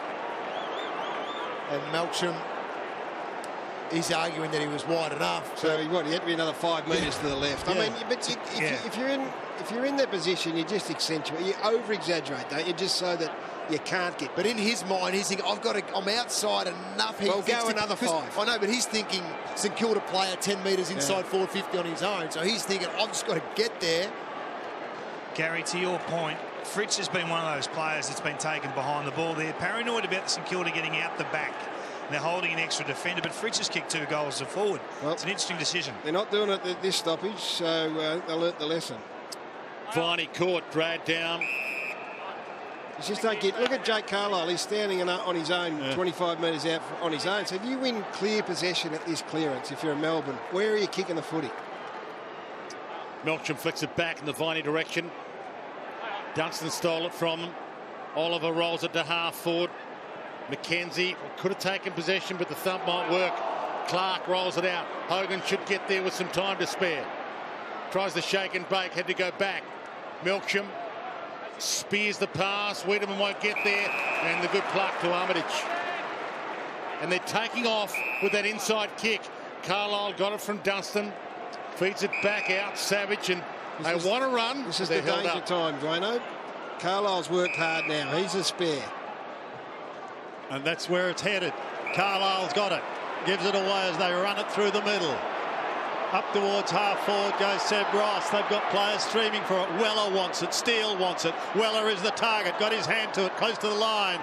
And it's Smith who takes Clark over the line. Well, march the ball again. The full length without any pressure from Melbourne. So their balance is well out of whack here. Thrown in quickly. Gawn trying to do the work from behind. Smith gets it away to Viney. Goes towards Brayshaw. Now it's Melbourne's turn to come away. Jeddah up towards centre wing. Towards left half forward. The juggling attempt was by Hannon. Now Geary round the body goes the skipper. Back towards centre wing. And an excellent mark is taken by Wiedemann. Plays on quickly. Gives it off to Brayshaw. Comes inboard. Going to be chopped off. Oh, they've got numbers out everywhere here. St.Kilda. Here goes Gresham. Gives the hand pass back. He could have gone. Armo's got a problem. David Armitage. And the turnover. Brayshaw first one way, then the other. He wanted Oliver. That high tackle. Saints free kick. Litany of errors. They should have been kicking a goal here, St Kilda, but for the bad handball, and then Brayshaw gave it back again. Gee, their effort's been good though, Gary. Their Steele. effort to get back and helps outstanding. Carlisle. McCartan has caught one high. He's going to get a free kick. Yeah, well, one side is. I mean, one side on transition's not being burnt as badly as the other, and that's due to work rate and or balance. Over-committing from Melbourne, but St Kilda got great coverage and or work rate. Seeing Jack Stephen get back there, Seb Ross. I haven't seen them get back as deep as this for some time. It's great leadership, and it's giving them a chance to springboard out that defensive 50. 2 goals so far to Paddy McCartan, both in the first quarter. Chance to equal his best return. 45-degree angle. 49 metres. Goes close to the man on the mark. Very close. Hibberd could have marked that. Instead, he went with a fist and conceded one behind. But this is the Saints like we haven't seen them before this year. They've got 60 points on the board now. They've averaged 68 points a game this year. So they should blow past that with this style they're playing with more confidence at the moment. Front spot, no Mark McKenzie. Ball falls to Geary. He pops it back, and this is kickable for Jack Stephen. Very smart from Jaron Geary. Because if he bombs long, then it's all Melbourne sitting back. Handball off. To Nunes, who drives the bomb out of here.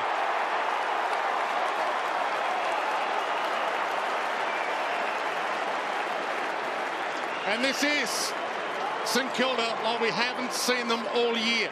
10-6 to 8-3 in the shadows of half-time. Well, it's the round, Dwayno. It's the round where the Western Bulldogs reminded us of their 2016, and St Kilda, at least for a half, were reminding us why they were, at this time last year, seen to be the side on the rise. But again, Melbourne asleep. Look at this. Jack Stephen handing off to a better distributor, a better kicker. That's happened 3 times. That just, I mean, Simon Goodwin needs to get a hold of this Melbourne group and just sharpen them up, because St Kilda are up, they're on, they're switched on, they're playing for one another, and it's been good to watch. 6 goals to 4 in favour of the Saints this quarter. Gawn trying to flick it out the back. Jack Steele. Holt Salem. Not before he gets a high ball up towards the 50. Big pack of players waiting down was Maxi Gawn. Couldn't trap it cleanly. Gresham. Savage. Spins his wheels. Loses some traction. The door opens for Harms and Neil Bullen. They combine. He spears a pass beautifully in towards half forward, and Tyson takes the mark. Super important kick.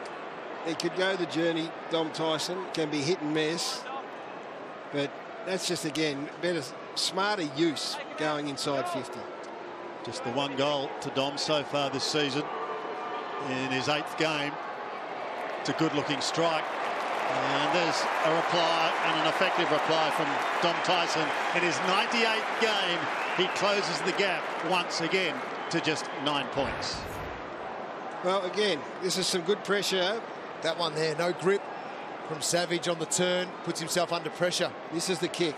This one here, Jono, instead of going to the 25 to 15 metre mark directly out in front, they just squared it up, and that's a beautiful finish from Dom Tyson. So going inside 50, what have we got? Inside 50 is 29 to 24. That is the area that they need to tidy up, because at the moment it's a mishmash. And once it does hit the ground, St Kilda go whoosh down the other end. High-scoring, entertaining contest. Back in the middle. Been the Max Gawn show for much of it, and yet the Saints have the lead. Petrarca, smother. Brayshaw, off hands, runs to 50. And that's a little wide. Carlisle marked that well. Had he juggled that, it would have been a ball in. He was smart enough to hold it, and to hold it tight. Savage. 55 seconds and counting. Sticks to the near side. Safe option. Membry hasn't seen a lot of it, and Big Max, both palms on it. Ball out the back to Gresham. Knocked it on to his own disadvantage, really, in the end, because the Demons had players around him, but he's still good enough to weave his way through traffic. Got the handball inside to Sinclair. Dumped. Oscar McDonald. Brilliant second effort by Sinclair. That's still alive. Membry looks up, bangs it towards Steele. It's too wide, but they'll get a ball in with 25 seconds left on the clock to half-time. Great effort, Sinclair. That just summed it up right there. Just refused to concede. Scary time here for the D's with 25 seconds left. Gawn against Longer. Ball knocked down to Neil Bullen. Demons get players back. Brown shovels it out. Seconds keep ticking. Armitage dumped. So they'll have one last inside 50 here. That could be 50. It's 50. It'll be a shot at goal after the siren. Oliver with a sling tackle. Well, it's not a sling, more dumped him into the ground on tackle after the free kick was paid. He's in trouble for that, Jono. Yeah. The player was dead. He decided to continue on with the tackle with a real driving momentum. It wasn't a sling, was it, King? It was more that drive. It was a drive. Yeah. He was intending to hurt. It's a tough game, but I think he'll be in a bit of strife there. Well, the saving grace might be that Sinclair's jumped up and hasn't got an issue, but dumb, really dumb. Well, Armitage can stick his own knife in here. He can lay a big blow to the jaw. Seconds tick down. Siren's about to sound. I'd stay with it too after the kick.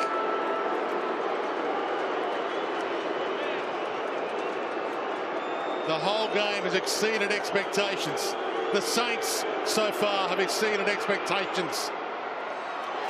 And it's getting hot in here. Players come from everywhere. The Demons players perplexed right now. What is going wrong? Here's the tackle again. That's the initial one that's free. And now here. And that was the one which was worth the 50, and absolutely worth the 50. The whistle had been blown, and there was a bit of jawing going on at the moment, a bit of yapping going on out there too. Oh, it's good. It's on. Game on. Saints were magnificent. Absolutely fantastic. Here's Kingy. Down here with Alan Richardson, the senior coach of the Saints. Clearly, Richo, a fantastic first half. Yeah, no, the guys were really strong, Kingy. Our pressure on the opposition was good. They had their moments. No doubt the game's a bit of an arm wrestle, but the guys are really in the fight. Your ball movement out of the defensive half's been first class today. Yeah, the first 10 minutes of the first quarter we really struggled to get out Kingy, didn't we? But after that we've been able to go a little bit quicker and we're able to get through, yeah. Bit of heat here, mate. Get inside and settle the boys down. Good luck in the second half. Good on you, mate. Well, Nathan Jones, you've been tested, you've been challenged here at half-time. What needs to change in the second half? We've got to have some composure, there's no doubt about that. I think, keep our heads in the game and just execute fundamentals. We're being pretty poor in that area, I reckon. So, we've got to get back to just the basic things. Your position's put 11 on the board in a half of footy. Are you leaking too much? Yeah, we are. There's no doubt about that. So we've got to tighten up that part of the game for sure. OK, all the best for the second half here at the MCG. The margin is 15 points. The Saints have got the lead over the D's. We heard from Alan Richardson then. He'll be back at the 360 desk tomorrow night with Jared and Robbo with all the fun and frivolity on AFL 360. They stretched it to 15 at the long break. What can Melbourne do? Well, I've got to say I prefer to see that bloke 25 on the wing inside 50 to compete with Jakey Carlisle, but they've got faith in the young man Wiedemann. He's 2-on-1 at the moment, so a spare for the Saints in defence. So Gawn and Longer to lock horns once again in the middle. Nunes and co trying to get it out. Brayshaw in there as well, working really hard. Petrarca finishes up with it, and he finishes up on the ground. So Melbourne have got 3-on-3 in their defensive 50, yet they've got 2-on-1 against Wiedemann deep. Now McKenzie comes up and even up the number. Stephen a chance if it sits. It does. He gets a hurried kick.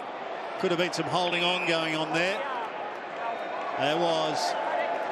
And Hibbard, an All-Australian, flicks it towards centre wing. And that's an excellent catch by Petrarca. Up towards half forward. He's keen to get on with the job.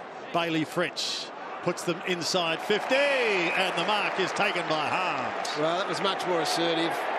It's no wonder the first kick from Hibbard was a touch fortuitous, but Petrarca was good enough to get on the end of it. And then this is about their ball use going forward, particularly inside 50. They've got to clean that up if they're a chance to win the game. James Harms kicked a goal in the second quarter. 5 goals, 8 for the season. This will test him. 45-degree angle. Should make the distance. 48 metres from home. Looks pretty good off the boot. Not a problem. Harms gets his second. No, hang on. I believe it's a goal. Can we just check that the ball didn't flick the top of the padding of the post? Yeah. Well, having a look here, I don't think Carlisle will be very happy with his positioning here either, because if he had gone on the other side of the post, he might have been able to actually touch it, Gaz. But I don't think it's... He's been the beneficiary of one that was a bit dubious, but you're 100% right on Carlisle. I mean, you don't come and defend a long kick in from that position. No. Not sure how you tell now. So he's given it a goal. A lot. He's declared it a goal. Yeah, that's a goal. So straight away, I think you'll see that one of the Saints defenders appeals. Brown, was it? As they all tend to, but I'm not sure it's definitive enough, but who would know? So the decision says it's a goal. Harms gets his second. Just the start Melbourne need in this second half. Well, they had a lot of momentum going into half-time. The Saints, they kicked 4 of the last 5 goals in the second quarter, but this is better. Just picking out targets, not blazing away. Fritsch is a talented kid. That's a beautifully weighted kick. But that's their way forward, Jono. Out of defence, they were much more precise. You know what we see a lot today with Melbourne is that if they get at 70, all their leads are back towards goal. Every one of them. So that may be the shift that's required. They got away with that one there. Harms worked into some space and was able to take it, so that's fine. But all afternoon, everything's always going back, and there's no reset to come back at the kicker from 70, which is nearly the easiest kick for the kicker to make, is someone coming straight at him. Clever back flick by Gawn, but they didn't get the clearance, Melbourne, yet. Back. Melbourne. They get it now. And it's that man again. Been the Max Gawn show. Heads out wide. He's been doing it all. Neil Bullen, the race on. McKenzie with him. He's got a bit of help from Jones. If he can get an arm free, he breaks away. Back down to the tackle. Jones got it up. Hibbard scrambles one. A bomb high. Top of the square. Savage knocked away. Just in time, Rice at the back. Spears a digression. Salem with him. Good pressure. Rolled in the tackle. Didn't get in his back. Sweeping handball. Armitage got it out wide. Intensity high again to start this second half. Bouncing ball. Smith backed into a problem. Membry wrapped him up. Viney to Petrarca. Over the head of Hogan. Has to feed back. Who wants it? Rice got there first. Brown Pokes the pass. Nathan Brown could have marked that. Finds Weller. Straight down the spine, and they're out here. Billings looks up, and Carlisle galloping. He's got McCartan in a one-on-one. He didn't like McCartan. He gave it back again. Said, no, we're not going to you one-on-one. Billings heads wide to Sinclair. All part of the grand plan here. Geary, the poke over the top. Gee, showed a lot of it. Good contest from both McDonald, Neil Bullen, Geary. Stephen bursts clear and kicks it behind. Gee, it was a good call by you, Dwayne. He didn't go to McCartan, which I thought he should have, but they've got such faith in their players coming from behind that he hung on, and sure enough, Sinclair bobbed up into space. And Kingy, that's that courage you showed at half-time from Geary. You showed it defensively that time. It was in an attacking nature. Great run, wasn't it, by both defenders, Carlisle and Geary. And I think they've got a lot of confidence. They're in this game. There's no doubt about that. Salem short to Petty. They're not out of it yet. Lewis eventually back to Salem. From half-back towards centre wing. Brayshaw called for it. Combines with Petrarca. He spears a pass in towards half-forward. The slightly built Bailey Fretch. Will it sit for Harms?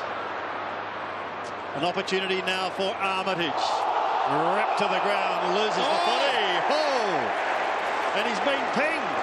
Well, it would only be incorrect disposal because you couldn't get pinged for deliberate. I wouldn't have thought then. No. But again, the inside 50 kick missed. Petrarca's inside 50 kick earlier missed. That was just a good tackle from Wiedemann, and 50-50 call in the end, wasn't it? Sam Wiedemann back in the side this week. To the near side. And one behind. 10-4. Here it is here. Armitage with the pickup.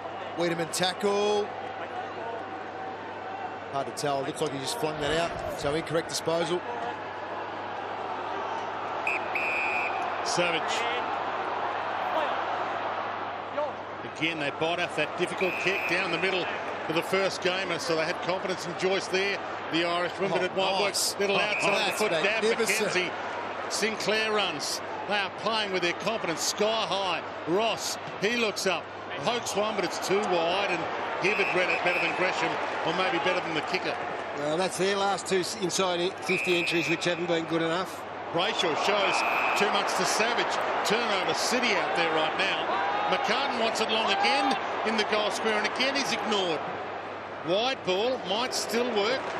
Wandering into the 50 was Nunes. Oh, nice. That's very good. They're all looking at the ball carrier. They stopped Melbourne's defence. Membry just popped into the hole all by himself. So they are mesmerising them at the moment with their forward set up, and he can capitalise. How good was that kick? McKenzie, I think it was, on centre wing, taking it back. The vision and then just to chip it sideways. Nathan Brown's just been taken downstairs, guys. Just come from the ground looking a little bit proppy, so I'll come back to you shortly on his medical condition. Set shots for his career from our memory bank, if you like. He lines up from 40 and misses to the near side. Sunday afternoon with Dwayne. That's brilliant. Half asleep though. Melbourne defenders there. Yep. Just seeing Membry just drop into a hole, and Maxey was pointing inside. No one had looked to their left. So they got away with one there. So Lewis will bring it back into play. He's got Smith wide on one side. He looks to go to the other, and that's okay. McDonald will flick it up towards centre wing, and Jones. A surge of players from one end of the field heading to the other. Jones goes in towards the middle. Petrarca was a target. Tyson is there as well. Well controlled by Petrarca on this occasion. Kicks them towards the 50. Was there holding on? The umpire says no, so Carlisle plays on towards McKenzie. He tries to find Savage, loses it. Hunter Clark goes in. The youngster pushes towards the boundary line. Savage still with McKenzie, combining again. They may get out of trouble here. Away goes Hunter Clark. Goes inboard to Jack Steele. He's got runners absolutely everywhere. Spearing past to Gresham, and he takes the mark. Plays on quickly, swings it towards the 50. Salem, did he get a hand to it? Umpire calls play on. Maxie Gordon couldn't trap it with the one hand. Armitage goes to ground. He got the shove, says the umpire. David Armitage has a free kick. Gee, they love playing this fast tempo. I think they've looked at Melbourne and said, you haven't got the leg speed to go with us, and they are playing up-tempo footy. Armitage called to go. And so he does. He just pushes into McCartan territory, and it lands in his stomach. Just dropped into the breadbasket, and Paddy McCartan will go back now. He's had a couple of opportunities to score his third goal for the day, and he gets another chance here. Well, big moments. He started the game really well. This is a big moment. 10 points. Melbourne have kicked the first to the third, just to put it back to 16 and make life difficult. Kicking from just inside 50. If anything, he may go to the left, or he may go straight through the middle. Oh, it veers away to the left. Teased us, Jono, didn't it? It was online there for a fair bit of that journey. There was no one on the behind line either. If that happened to be still in play, it was only over the line by half a metre. Lewis heads in the Petrarca and Brayshaw direction. Been good, but he hacked it right foot a little bit, Angus, today. Not 15. Tyson back to Brayshaw. Pops that pass toward Hogan. Hasn't seen a lot of it. He'll be enjoying the feel of it right now. In fact, a few Bronx cheers, I think. Yeah. Hasn't kicked a goal in the last 2 games. Coming into this, heads to half forward. Petrarca got up, brought it to ground, but didn't mark it. Had to lay a tackle. Geary gave it out just in time. Steele's ball touched. McCartan read the bounce nicely. Got Gresham running for him. Good living handball. Salem's got a problem. It's hanging off him like coattails. He took him on, jumped on him. He did brilliantly, Salem, in the end. He was never in that contest until the end, and he gave a free kick away. Wow. Well, let's have a look at this. This is the one they played just before half-time. Maxi Gawn got one just after after the half-time siren. It does seem to be in vogue right now, this free kick, whereas the player with the footy, once he gets grabbed, will just throw himself forward. And I'm not sure what the tackler or the chase is supposed to do in this instance. A little bit of feedback from the MCC. I'm not sure about that. I thought he did really well. I always thought he was out of position, but he played his way back into that contest, Christian Salem. Jade Gresham to the booze to bang this out to a 17-point margin. Great finish. Alarm bells for Simon Goodwin. Well, it's a great finish. He did what Paddy couldn't do. And Membry as well. And Membry earlier. So go back and kick the goal. It was a great contest between the 2 players. Maybe a touch fortuitous. He let the MCC members know too after he kicked the goal. But let's have a look at it. This has been played all round though. It has been played. And if you're a player that gets tackled from behind, my advice to you is to just throw yourself forward and you will get a free kick. That's how it's been played across the round, certainly this round anyway. He's got a goal in each quarter so far, young Jade Gresham. 81 plays 64. Back in the middle once again. Danger signs now up for the D's if they weren't already. Here's Jack Stephen out of the middle. He was held. I think he got rid of the footy. Fans not happy. Viney tried to take it away. Oliver sneaks out the back door. Savage overruns it.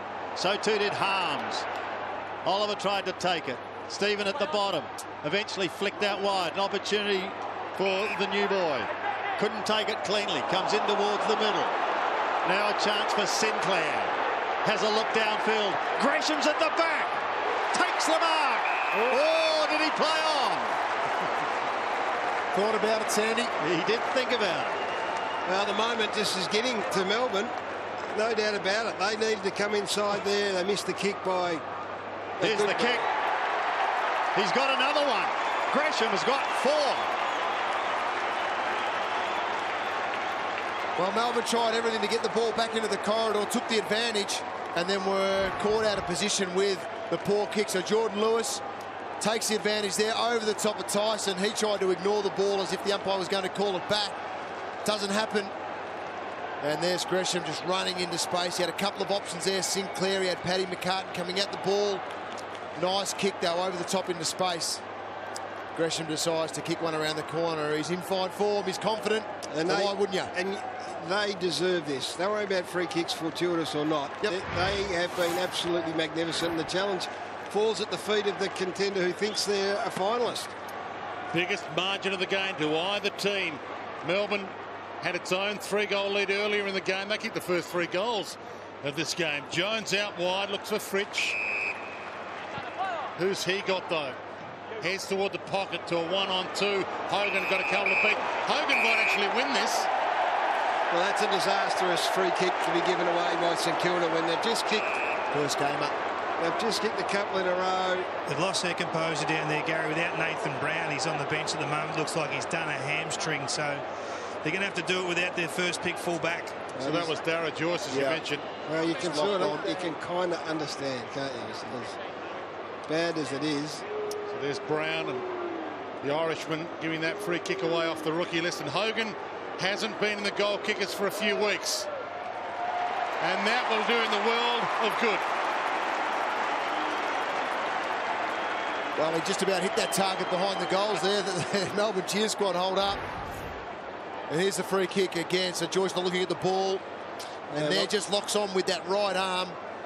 And you would think with more experience he looks at Ross. He knows that Ross has got great position on Hogan. He's going to come over the top and spoil. Yep. So all he really needed to do was turn his head and back in, turn his body and back into Jesse, and then trust that that Ross was coming over the top.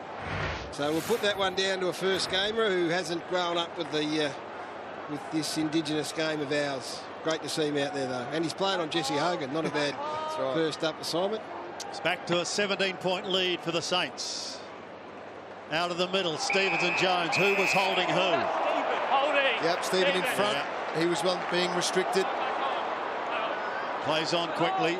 Gives it to Billings, who goes up towards the half-forward line. Membry almost crashed into his own teammate then, but took the mark and can produce a quick reply. Well, don't underestimate the kick, Sandy. That was absolutely magnificent because Hibberd was the loose. Hibberd was the loose in the hole that is there for that exact reason, to cut off the kick. But the kick was too good. 2 goals so far today to Tim Membry in his 7 disposals. Not exactly a Ben Brown run-up yet, but working towards it.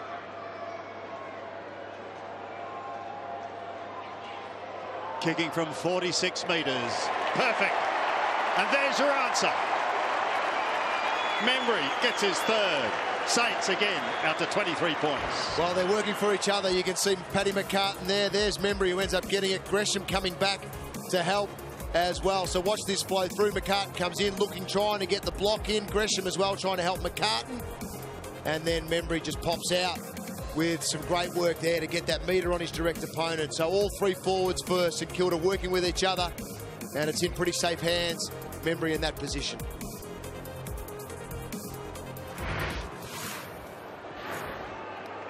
Back to this 23-point margin.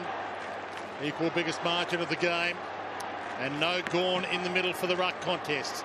Wiedemann against him, Battle doing some ruck work. Stevens tackle on Jones. Both players looked at the umpire as if to say there might have been something there for them. Gawn having a rest. And boy, they're going to need him in the last quarter. Oliver. Jack Viney, Melbourne. Viney's free off the ball. Melbourne will go forward. He's coming up for his 10th possession, Duano, so been pretty quiet by his standards. Heads in the Hogan direction, but Hogan slipped, and Joyce does well in this battle. The first gamer heads out wide to Ross. Bumped on the kick, sits it on Battle. Gee, that was a bang to the back without a contest for the mark by Salem. No free kick.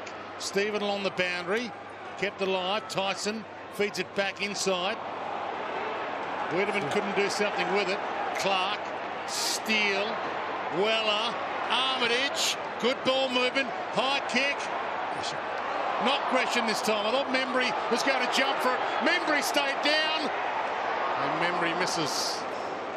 I thought Gresham looked at Membry as if to think Membry was going to jump into that contest, and he stayed down. Yeah, it's one of the few occasions where they got their wires crossed, but Dom Tyson's decision to keep the footy in across half-back there on a team that has been slaughtered on transition almost cost them another goal.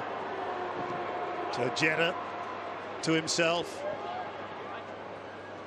And then towards McDonald. Petrarca at the back. Harms in front. Taken by Weller. And Mackenzie, an effective spoiler. Gary, I think that's the man. That's the man we're waiting for. The Melbourne Football Club need influence from Christian Petrarca in this game. If not this next 6 to 8 weeks, this is a huge time for this football club. He's had 10 disposals today. Pretty much 50-50 forward and midfield. He needs to be contributing more than he is right now. Well, I'd throw him to the goal square, Kingy. Right now, you look down to that forward line that struggled to function, and it's Max against the first gamer, and there's a loose behind him. Go and engage the loose. Petrarca and Gawn inside 50. That looks dangerous. Petrarca, Jones, shrugs the tackle, swings onto the left, goes towards McDonald and Carlisle.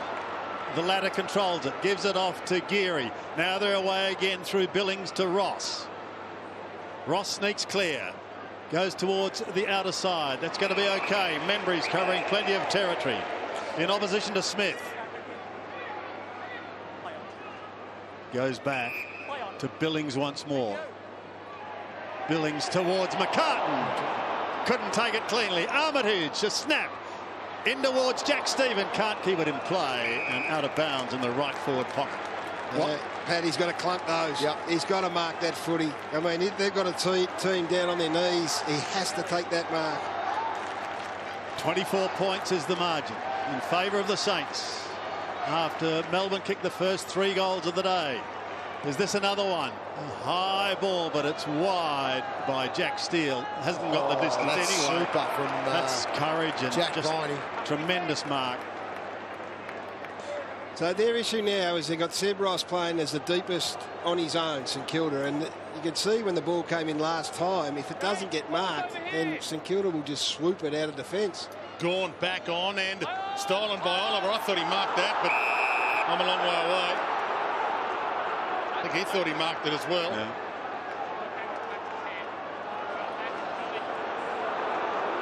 Done a good job, Steele on Oliver. Yep. A few boos from the Melbourne faithful. Weller got it up. Geary caught. Feeds it back against Steele. Great smother. Melksham put his body on the line. Back to Weller. Floats one towards attacking 50. Battle couldn't trap it. Knocked to the boundary. And we'll get a ball in. Here's that mark again. Oliver. Yeah, I'm paying that. I'm paying that every time. Only had the one disposal in this quarter. Oliver. He's got 15 for the game. 2 ruckmen tie up. Knocked down to Harms. Weller tried to part the season, go through them. Jet a little handball out. He was held long in the tackle. And the ball will come back to him. I'm with you though, Gary. There's no outs at the moment. With Seb Ross positioning himself the way he is, nothing's going to come quickly in the forward half for Melbourne. No, I think they've got to get even numbers, Kingy. I really do. 4 goals behind. Forward line that's battled all day. Just can't afford to give them that extra. They head towards Petty. Having his first game. Kicks up towards half forward. Neil Bullen was a target. Seb Ross there, but so too is the back. Yeah, awesome by Seb Ross. Neil Bullen went. He didn't hold his position. He went over to cover. But I think he's got the courage now in today's game to know that if he goes as the spare, then the mids are really pushing back hard to help protect. I think Fritsch is going down there to make sure that Ross has got an opponent, which makes a hell of a lot more sense to me anyway. Gawn won it, but who can take it away? Saints have got the numbers at the moment. They've got the runners. And this is what they've been doing all afternoon, running Melbourne off their feet. Down towards the half-forward line. Hibberd keeps it in play, swings round onto the left, comes back towards a congested wing area where Gawn is amongst others. Viney tucks it under his arm and away he goes. Now we're going to see something from Bailey Fritsch here. It's going to be downfield. Well, Jack missed the first opportunity. He did. Jack Viney had the footy. If he had eyes up, Bailey Fritsch was 10 metres on his own. And the decision to handball is, I know it's instinctive in modern day footy, but if you look up first, you'll see that he, and look, he got there in the end and Carlisle's sort of hands up saying, what did I do wrong? But this is better. Manned up. Seb Ross got an opponent. Big kick for Melbourne. And Bailey Fritsch, he's booted 2, but he's pushed that. Was always going to the right and one behind. 4 minutes remaining in this third quarter. And the D's would love a couple to set up a final quarter thrust. Savage short. Dunstan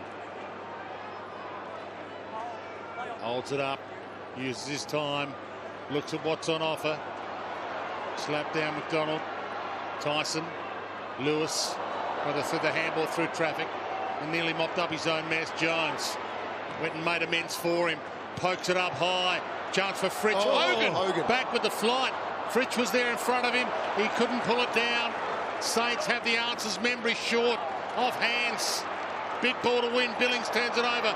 Brayshaw up against the boundary. He couldn't from there, could he? High, goal square. Dumped out of play and will get a ball in. There's Carlisle there with the big spoil. 3 minutes from three-quarter time. Melbourne we'll be looking at this. Tom McDonald and Jake Melksham have probably been their most dangerous forwards. They both haven't touched the footy this quarter. Longer from behind on McDonald. Well, not down to Weller, caught. Scrambles a kick away. Brayshaw and Membry got there at the same time. Good attack from Jetterby, left it behind.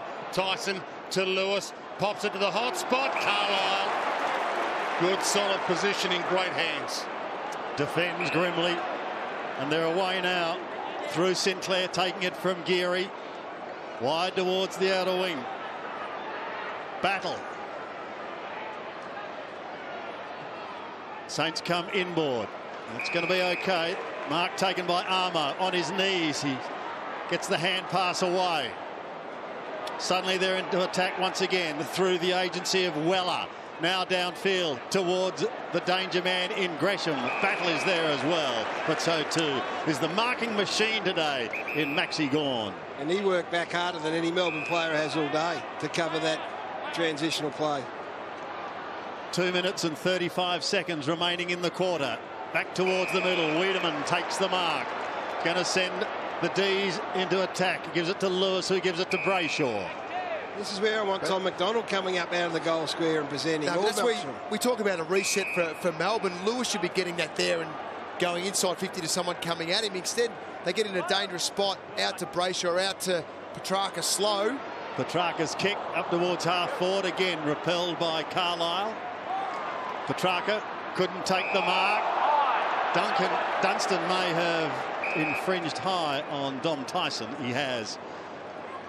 And the Demon will take it from 53 metres out. Billy Long is at the top of the square on his own. Maxi Gawn in the centre square. So he goes short. Really a block on Wiedemann. And a snap is wide, very wide. And through for one behind to Jesse Hogan and Melbourne. Hogan getting his first goal in 3 weeks, a little earlier in this quarter. Saints 14-10 to Melbourne 11-6. Really well organised. Back, not back to just back six, who have been great, but their midfield getting back to help out as well, the Saints. Ross gets 50 metres on the kick. Nunes his target. Dumped away from him. McKenzie doesn't want to waste it. Sinclair stolen from him. Jones picked his pocket.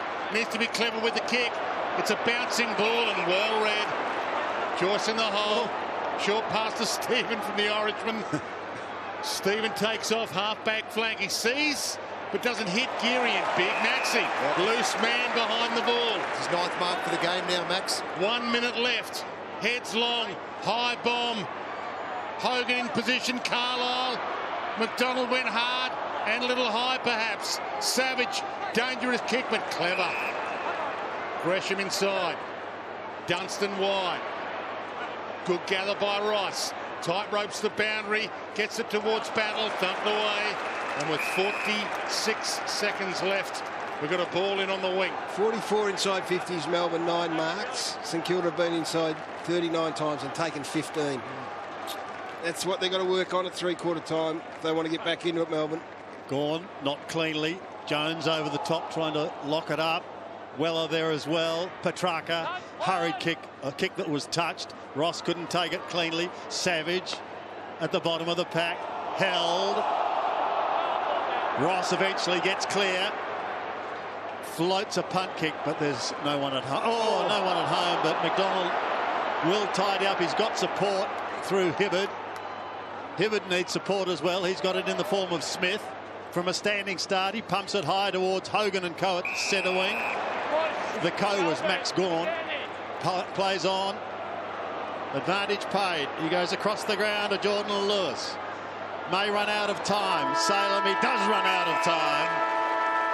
So what a situation we have here. Sunday afternoon, Fox Footy, and the Sainters looking to screen one of the surprises of the season as Melbourne struggle with consistency once again. It is the Saints at three-quarter time. 14-10, 94. Melbourne 11-6-7. For the Melbourne Football Club, and boy, do they need it right now. But at some stage, Christian Petrarca is going to have to put together a 3 or 4 goal quarter, and today is the day for that quarter. He's teased a lot through the course of this season, but he can't tease right now. His moment is this next 30 minutes. Thank you, Kingy. David King on the boundary line. We've heard from Gary Lyon, Brad Johnson. Can the Saints hang on? Well, they're playing great football, and look, their confidence is sky high. So, look, they're going to get put under pressure at some point in this quarter. So they're going to have to really grind through that and then try and push out the other side. Tom McDonald and Jake Melksham are the other ones Melbourne will be looking for to having huge quarters. The Saints with a 22-point lead going into the final term. Melbourne wanting a win to climb to 6th spot on the premiership table. So here we go, the final quarter with Dwayne Russell. 22-point margin. Melbourne led in the last quarter last week and conceded the last 4 goals of the game to lose it. It's the Demons that have to come from behind and steal this one. Oliver, little 1-2 with Viney. And he torpedoes one that floats to Melksham. Almost brought it down. Fritsch knocks it down. Hogan feeds it out. Lewis on the run. Couldn't bend it enough. That would have been the perfect start. And significantly, one-on-one, all over the ground, Dwayno. They had St Kilda started an extra defender, and Melbourne said, nah, we're not having that. So they went with 7 forward. So it looks like Simon Goodwin's going to take the game on here. Ball to Gresham, feeds it back. Armitage. Nice delivery to Nunes. It's got Sinclair running, and they've got an open forward line. He's got a couple of one-on-ones. He's got Battle in a one-on-one long. Puts it in Battle's direction. Now he's got a couple to beat. Holds his feet, though, and heads toward goal. Brilliance. Goal line. Splendid work. And Billings gives Melbourne something to think about early. Well, fantastic. Hey, it's been the story of the whole day. The ball coming out of Melbourne's defence, it gets over the back, and then they're almost powerless to stop their run. They've been quick and kamikaze. I think they've looked at the lineup and said, we've got a leg speed advantage here, and they've gone from one end of the ground to the other all afternoon, and it is full credit to them. Beautiful play from Battle, nice composure. And they know it. They know where they're at. Yeah, Richo there. Staying down. It's a little come on, boys. We saw Adelaide yesterday find a way when their season was on the line. Now this is it, over to Melbourne here. 28 points gone. Slaps it away. Oliver couldn't take it cleanly. Viney tries to get through heavy traffic. Gawn again. Oliver again. Back to Gawn. From a standing start, just pumps it high. Over the middle he goes. Harms and was a flyer. Waiting down Viney. Gives it off to Lewis. Lewis low and flat towards half forward. That's in the back. It is. Oh, advantage is paid. Yeah. It was there. Yeah. But Fritz coming out, he started in the goal square, so someone coming at the kicker gets the free kick. Harms takes the advantage, and I think it was McKenzie possibly chasing him down. Just clips his heels. And that's Rice. There it is. Yeah, Rice grabbing the leg. So Harms with 2 goals so far. The chance to cut this lead. And he does. Harms gets his 3rd, but the D's have still got a way to go. His first free kick paid here, and again, this is Fritsch understanding what the rule is right now, and you're going to see more of this. Players just flinging themselves forward, and that's just unlucky. That's a good chase, but got a little tangled up in his feet. So from a St Kilda point of view, it looks like it's going to be one-on-one. Jordan Lewis, who was left on his own because of the Saints putting one behind the footy, he's on the back of the square on his own at the moment, so he would be the one that they would need to be aware of. Yeah, they've got someone coming off the back here. It's Weller this time, so Jordan Lewis will be keeping an eye on Weller as he comes through the centre bounce. Gawn and Longer. Ball knocked down though to Armitage. And he gets the clearance for the Saints. High. Membry's got a couple to beat. Ball knocked to ground. Jetta fed back onto it. Gave it to Jones. Got his arms free. Still some trouble though. McDonald back to Jones. Spears it towards Hogan. Floats in. Can't mark it. Armitage. Another possession. Joyce heads long. Goal square. Gresham down there. Ball beats the lot of them. Carlisle very slow to get up after that altercation with Hogan in the pack. Harms across half-back, down towards Smith. Out of the sunshine, into the shadows, and Harms again. In towards Petrarca. Doesn't get a kind bounce. Butters up for a second attempt. Harms has gone all the way downfield. Melksham has been quiet. But he gets a much-needed goal. All right, so right now Alan Richardson's thinking one-on-one isn't working for us as well, because Melbourne have gone the length of the ground for the first time. Here's the injury to Jake Carlisle. He's on the bench now, Gary. He's just having a rest because he got a big knee into the, looked like a hip pointer. Yeah, right in the rib, hip point area there. How good's Harms here, Gary?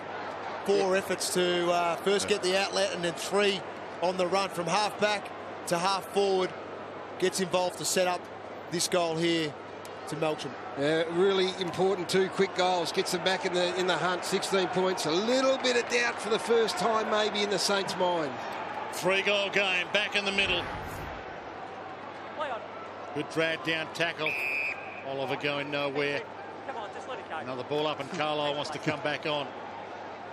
So got an extra at the stoppage, St Kilda, with Lewis as the extra behind the footy. Gawn slaps it down. Again, Oliver in that congestion. Thank you. So now Lewis comes up and takes Weller. So it's got, again, 18 on 18 all over the ground. So if someone gets out, well, you can know why. Viney working hard in that congestion. Feeds the handball out. Nunes got back. Gave it to Billings. Feeds the handball over the top. Nice work.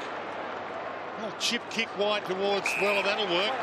Tried to give it back to Clark, but it didn't work for him. He gave it to Dunstan instead, who finds McKenzie, who's got Gresham inside 50. Held his ground, feeds back onto it. He's made something out of nothing. Membry squeezed it in.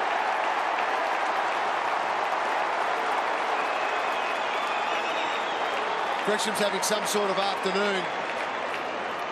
19 disposals, 4 goals, and a direct goal assist there because he was able to work off the back of McKenzie, who's also been extremely sharp for St Kilda, and tap it on here. That's game awareness. And Membry able to finish off, but it was the drive off half-back, the play on at every opportunity there. Weller took the mark at half-back, quick play on. That caught Melbourne out once again. The most pleasing thing from Alan Richardson is they gave up 2 goals at close to 16, but they didn't deviate from the game plan. Yeah, true. They played on, took the game on, took a risk. It's held him in great stead all afternoon. Back to the 3/4 time margin, 22 points. Gresham, Stephen working really hard is Jack. Jack Steele in there as well. Jack Stephen will get another crack at it. He just belts it in the air. Up towards the half-forward line, Salem chops it off in opposition to Nunes. A little bit of uncertainty in the Demons' thrust here. He goes laterally almost to Harms, who comes inboard to Jetta. Smith points to Brayshaw, but he elects to go shorter than that and turns it over. Saints now up towards the half-forward line. Smith should be able to repel it. McDonald, he does. Now Jetta over the top to Oliver, gets clear, has a bounce, running through the middle. Clayton Oliver, the club champion, with 2 bounces, goes up towards the half-forward line. McKenzie has other ideas. Not one Melbourne forward came up at the kicker. Oliver was struggling with the run. He's looking for someone to present up, and not one of them came at him. Stephen in the back, Jack Stephen to take the free kick. And Sandy, when you get a one-on-one game, which is a rarity, you will have players in space, because that just happens. And then it's up to you to find them with the ball use. We've seen a couple of bad turnovers already from both sides. Team that hits targets wins easily. Down the line, turnovers are massive too, as Tyson cuts this off. Goes inboard to Salem, overcooked his kick, so it might be another turnover. Brayshaw, but it might work for them. Harms, can he drive it from 50? Hit it okay? No, hit it wide. Geary takes the mark. He's got Steele running for him. Could they land the knockout blow here, the Saints? They played a fast flow brand of footy, and the helter-skelter has worked for them. Billings inside. They've been brave with their kicking. And brave, Duano, exactly right. 4th quarter, 14 minutes to go. They're still coming inside. Fortune's been favouring the Braveheads. toward Rice. He's got Jack Stevens short, or he's got Carlisle, who's worked hard to get into space. And they spread for him. He's got wide options. He's got centre options. McCartan calls Weller back. McCartan crumbed it, left it behind. Weller mops it up, gave it to Stephen. Tried with the outside of the boot. All part of the grand plan. It worked. Weller, McCartan got his arms free. Back to Rice. Floats it up towards attacking 50. He's got to pay it. McCartan stands under it. He was crunched in the marking contest. Comes out to Billings, feeds it to Carlisle, open space for Joyce, slick hands, but Armitage equal to it. Gave it to Geary. He pops it wide. Huge for Ross. Runs to 50. Gets a long bomb goal side. Touched on the line.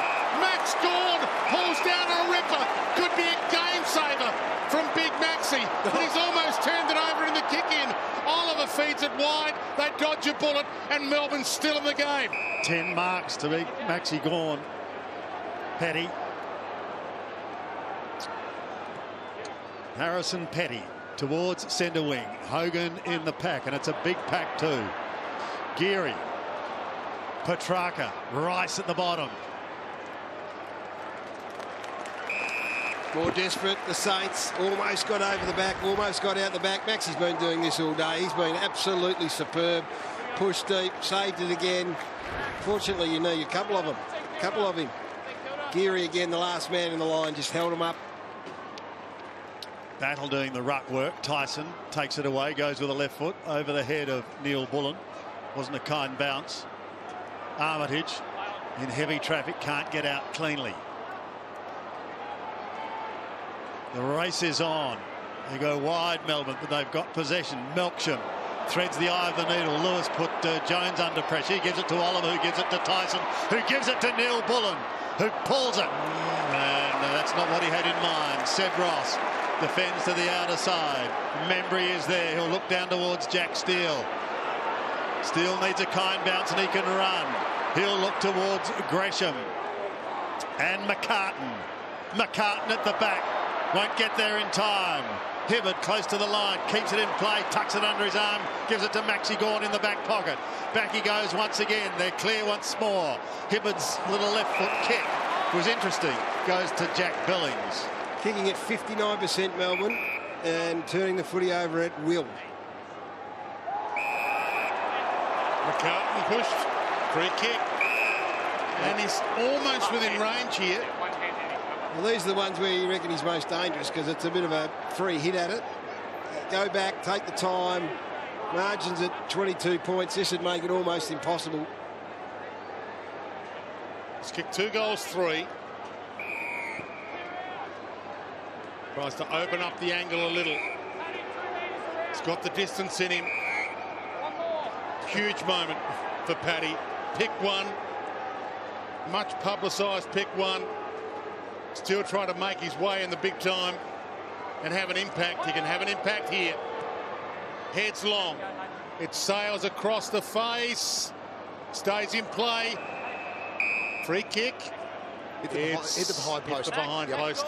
So on the full. And Big Maxi Gawn probably would rather be where the ball's about to be rather than have the kick.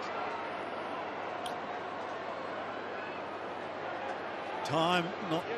well, fast becoming a factor, but there is still time if Melbourne are good enough. Get their skates on. Steele just pushes it down. Saints going towards half forward once again. No mark taken. Could be a high tackle on Smith. The advantage is paid. Melbourne out of trouble to the outer side. Melcham's had a quiet day. Slow. Gives up towards Petrarca. Has to beat a couple. Petrarca recovers. Now he gets claim. Ball comes out the back door. Ross takes it from the youngster. They're out of trouble. The hand pass finally from Sinclair, finding Hunter Clark. Clark is on half back. Kicks up towards the half forward line. Melksham again. Swings in towards the middle. He finds Dom Tyson. There's got to be some urgency about the Melbourne play now. He finds Oliver. It's where Tom McDonald, Carlisle's had his measure. Tom McDonald's got to present here. Viney. Spearing a pass in towards Fitch, and he takes the mark. Yep. And he's got a chance, Brady Fitch, to kick his third goal and just give Melbourne a glimmer of hope.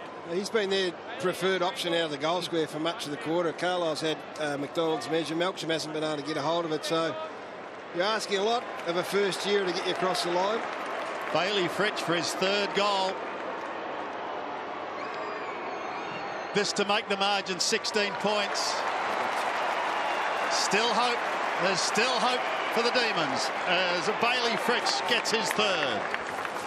It's good though with him back there, Gary. I really like it because he comes at the carrier. What you see here is Fritz and Viney gets it out wide, but at least with his speed and ability to pick the hole in the St Kilda defensive zone, Viney's got something at least to look at rather than the long bomb in, which hasn't worked pretty much all day for Melbourne. Yeah, he's presented up. And the go inside 50, they've had 52 to 48, so they lead the inside 50s. And every time they've been able to lower their eyes and look at a target, they've looked more likely to score than when they just blaze away. Alan Richardson coaching from the bench. He knows this one's not won yet. Ball flicked down to Stephen. Could have picked it up, left it behind. Viney gets a chance. Little 1-2 works with Brayshaw. Feeds it out wide. Melksham, long bomb. Inside 50, Fritsch is up there, McDonald's up there, had a huge piece of it, McDonald. How many times have Melbourne spoilt each other in the big marking contest? Well, if Fritsch realised then that McDonald had a mismatch, he was on Bailey Rice. Tossed up, McDonald tries to get it down, Carlisle in space, New Geary was there, tapped it to him, Lewis with the experience, Gresham Lewis with that experience, ripper mark. Short pass to Brayshaw, just beyond his range. Looks up, had options. That'll work. Jones breaks free, got it up just in time. Huge smother. Ricochet to Brayshaw. Gave it to Tyson. Weaves his way through traffic. Wobbles one, full forward, way wide. And it's on the full. Well, you get frustrated if Melbourne supporters looking at that, but that's just pressure from St Kilda. They refuse to concede a free kick.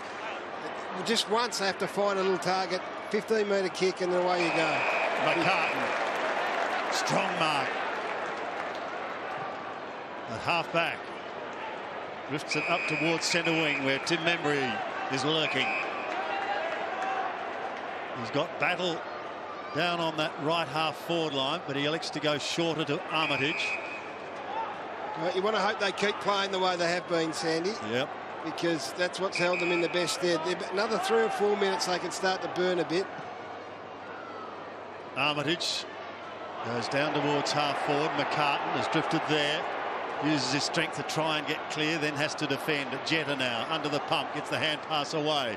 Smith takes the mark, still on the defensive side of centre wing. He gives it to Nathan Jones. He goes over the top to Dom Tyson from the middle of the MCG. Tyson's floating kick is there for Hogan, and he takes the mark.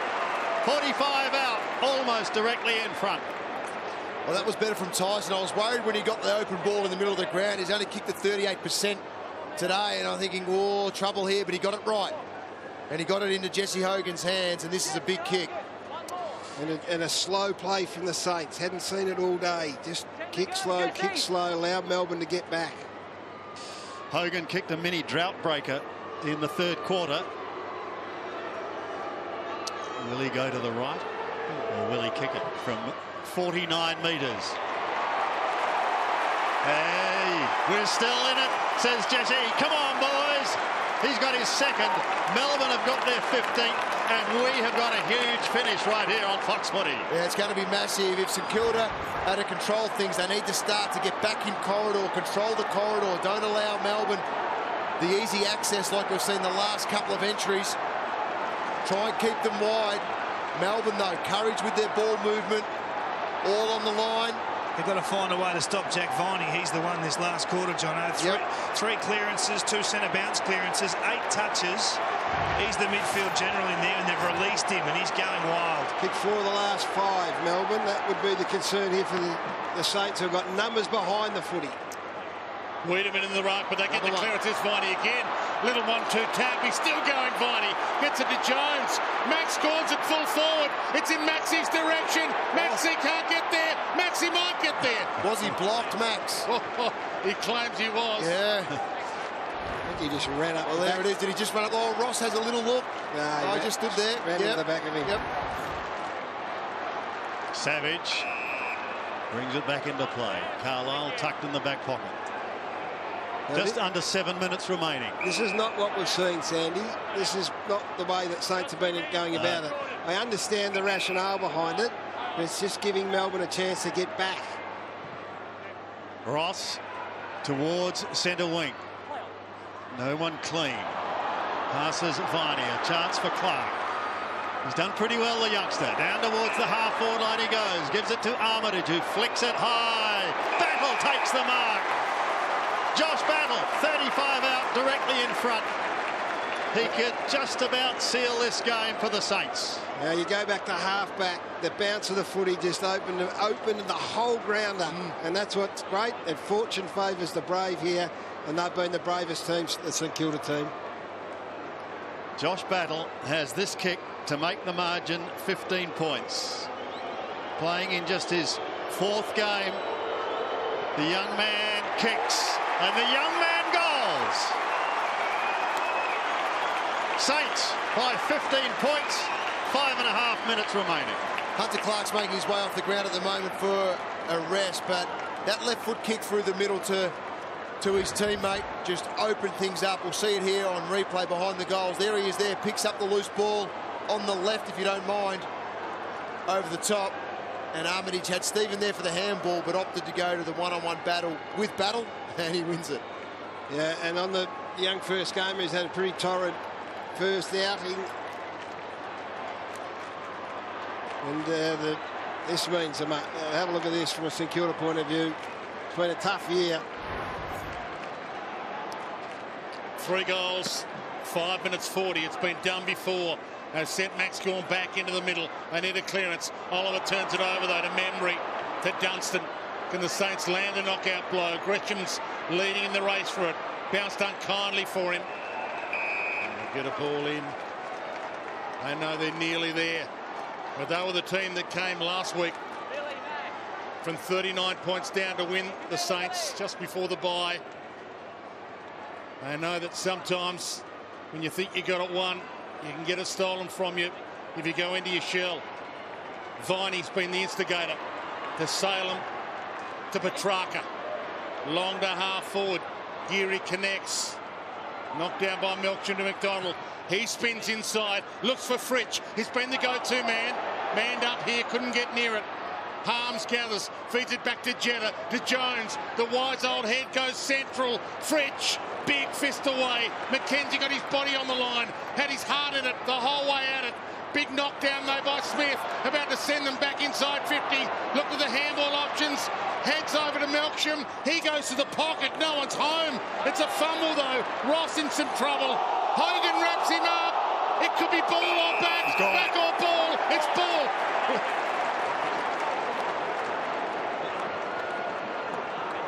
Well, it was a raffle there, which way they were going to go with it. We need to kick the goal to give Melbourne a chance. Yep. It's as simple as that. He kicks this. It's 2 goals in 4 minutes. That's the equation. He's had a lean time with it. But even if it's not your game, you can make it your moment, and he doesn't. So it's still 3 goals the margin, in essence, with 4 minutes of game time left. And the way St Kilda played, Jono, you nearly back them to attack this and put one more on the board to put it, beyond reach as opposed to going slow. Savage towards Membry and Jetta, who both fall, and Smith just leaps over the top. Centering ball, giving the D's another opportunity. Saints have got the numbers waiting down. Ross gets it away towards Sinclair. Wider to Jack Steele. He's almost down to half-back. Carlisle making position well. That's a great run from behind by Jake Carlisle. Plays on quickly with almost a hidden handball. Now they'll head towards Gresham territory. And Stephen there as well, but Hibbard takes the mark. 3.5 remaining now. Saints hanging on. Viney takes the mark. As Kingy said, he's had a huge final quarter. Comes inboard to Jordan Lewis, who comes even further to Jones. Nathan Jones up towards half forward.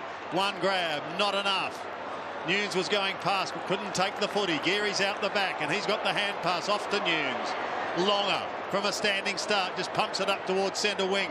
Membry doesn't get a kind bounce, but he controlled it well. Kicks up towards half forward. Jack Stephen can just about seal if he can get clear. Go on, Jack, seal it, and he does. First goal to Jack Stephen.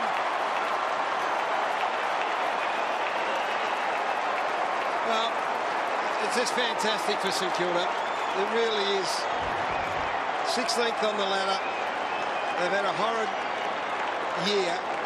Now they've strung 2 wins together, one on either side of the mid-year break, and it gives them something to hang on to as they head, out of this season and into another. But they've found a way to play today that has been exciting and stood up. Now, whether or not it was brought about because of the opposition, but I hope they stay with it. They've been really brave. And it'll bring the fans back to the footy as well. This kind of performance for Saints fans. Such a lean period for them. Salem drives it back inside 50. Can there be an instant reply? Ball crashed down to Fritsch. He's been the one that's kept them in it, and he gives them some life all of a sudden. 3 goals, 2 minutes 25. Oh, just to hang in there, Dwayne. That's what it is. Out of the middle again. Long ball in. Fritz has been sensational in this last quarter for the D's. That's a sensational snap on the left. And they're just there. They're thereabouts still. So this centre bounce from Melbourne. They've got their guns walking back in there. Viney's been super, as Kingy pointed out. You got Oliver, and then you've got Petrarca. They've got 9, the Saints. 9 in their defensive 50 right now. And, well, there's a Melbourne player down. It's Oliver who caught one. He picks himself up, but he was behind the umpire and it went unnoticed. So, can Stephen get it out of the centre again? No.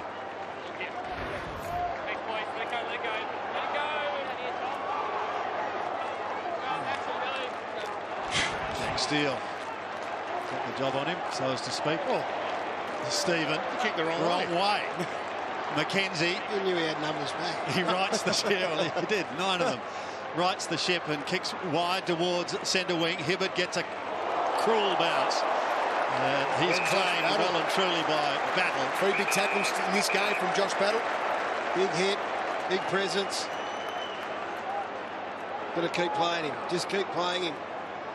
2 minutes remaining. Gone with a roundhouse swipe, but it goes straight to Carlisle. Tired players now as they chase this ball. Jetta, Armitage. He's got support. Short in towards Salem. Back to Jetta. Penetrating hand pass over the top. He wanted Jones, but Mackenzie's going to cut across and take it cleanly. Can go inboard now. In all sorts of trouble with Sinclair. Loses the footy. Jones on the defensive side of centre, now push forward. It's a high ball by Smith in towards full forward. Oh, a couple of big flies by Melbourne, but all to no avail.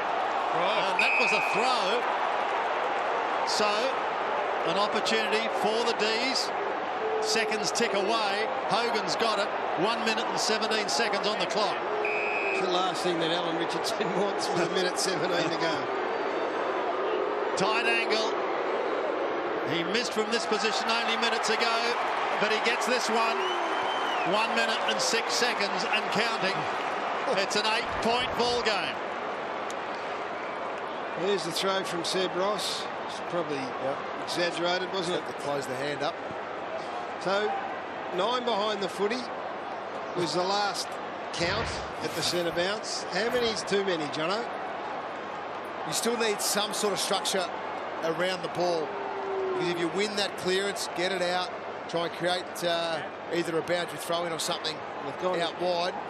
Gone to 10 now. 10 now. This will be a change next year, Gary. It'll be 6-6-6. Yes, David, you are right, which would make it interesting. 65 seconds left. 2 goals required. Big flick down Maxi Gawn. Viney gets the clearance. First box ticked. Gets a bounce. Drives it long. They need a mark. French, they'll take anybody. McDonald got hands on it. Ball hits the deck. Carlisle holds it in. Well, they haven't marked one like that all day, Melbourne. 48 seconds left and 2 goals, the requirement. Massive pack around it. Longer knocks it down. Carlisle scrambles it. Lewis. And he backtracks quickly. If he kicks the goal, they might have 20 or 30 seconds left to bring home the bacon. He's got it. He's got it. Is it short? He might have cracked it in. Clock stops at 30. Clock stops with 30 seconds. Leaves the goal. Please turn the ball was touch after the line. Hey, umpire's called a goal. Yeah. And the goal umpire's call is a goal. 30 seconds. It'll go back to 2 points to margin if this is paid, which it will It's be. a goal. Yeah, 30 seconds, 2 points. How many's too many behind the footy, Jono? Oh, good block by the goal umpire on memory. This would be the greatest robbery that I could remember. Big time. So what do they do here, St Kilda? They would have thought this through. They've planned for it. You've got Alan Richardson on the bench, I imagine, screaming at them. There's left a lot of space right now. Melbourne has been smart and have gone really deep. I love that. Now it's up to 1 or 2 St Kilda players to go and stand in the hole. We can get a shot down to the Melbourne goals. You can see the Demons players have gone deeper. There they are. What about stopping Viney, Gary? Would be a start. Well, that goes without saying, Kingy. No one at the other end. One St Kilda player at the other end. Absolutely barren at St Kilda's end of the ground. So it's come down to this. The clock starts ticking again. 30 seconds remaining. Longer and Gawn. Gawn wins it out. No one to take it out cleanly. Well done by Jack Stephen. Kicks to the wide open spaces. Precious seconds ticking away. Down to 17 seconds. It's still going. Push towards the line. Stephen goes again. Viney there as well. Whistle sounds. And throw it in. That'll do. That will do right there. 11 seconds. Gawn. Longer, pushed down in front. Saints have got the numbers here. Gresham just slaps it wide to Jack Stephen, who's really worked his heart out. And there's the siren. The Saints hang on to win an absolute thriller.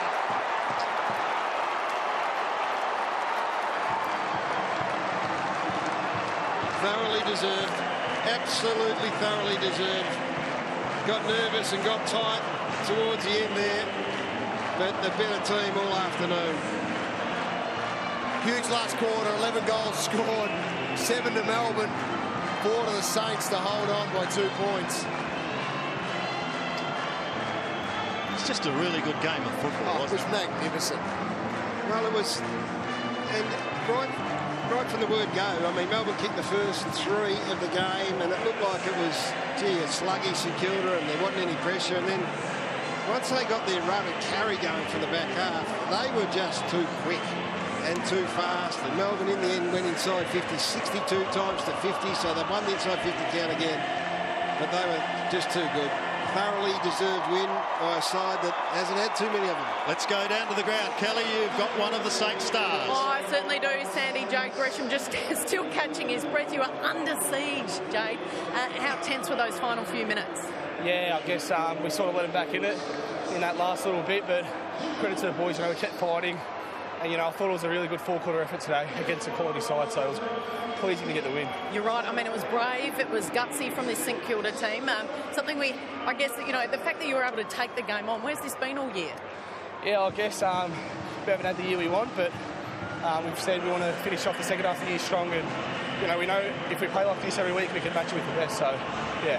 And you personally, I mean, you had the bye last weekend, enjoyed it off, but the week before that, you kicked the winner up on the Gold Coast, and then 4 today.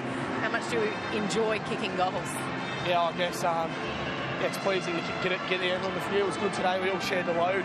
But, yeah, I guess, more happy we won. So excited. Hopefully we can you know, we're playing Port Adelaide next week. We can bring that in, so it'll be good. Well done, Jake. Go and enjoy it. Let's go over to Kingy with the captain. Very excited captain too. It's been a while coming, this, mate. This little patch of good fortune. You must be excited as the captain to lead this group the way you have today. Oh yeah, mate. It's you know, got to enjoy the wins when they come. We probably thought we'd be in a bit better position than we are this year, but you know, I thought we played really strong today. Melbourne are a really strong side. They've had a few tough weeks as well, but yeah, we need to win. We need to keep building. Need our fans to see some enjoyment out of the season. I thought today was a really good effort from the boys. You've been away. You've obviously had a couple of group chats and probably a couple of honesty sessions in there as well. What did you come away from that, and what was the focus this week? Oh, look, we just got to get back to playing our brand.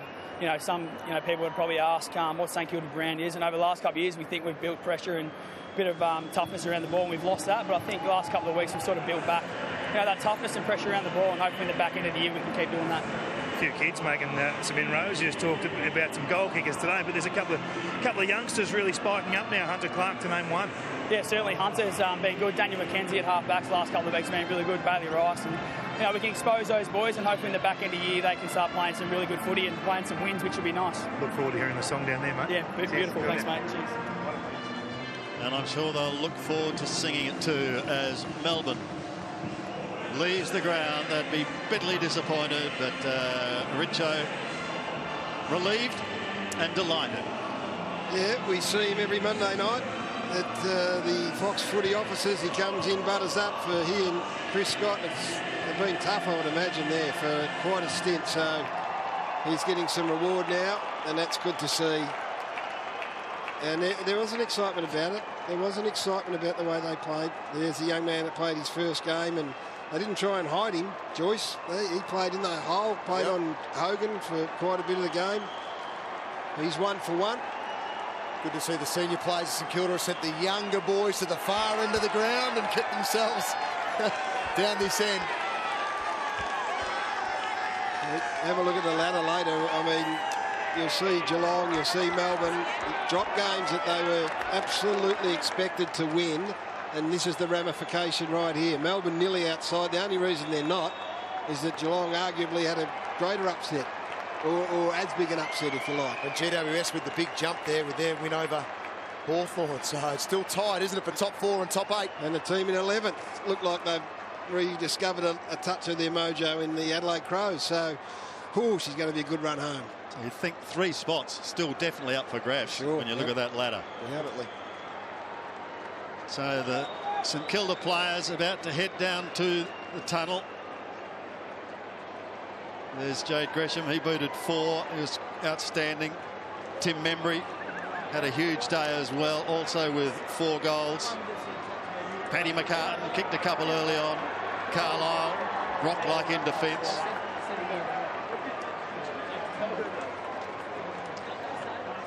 It's all about these boys. There's going to be a lot of hard...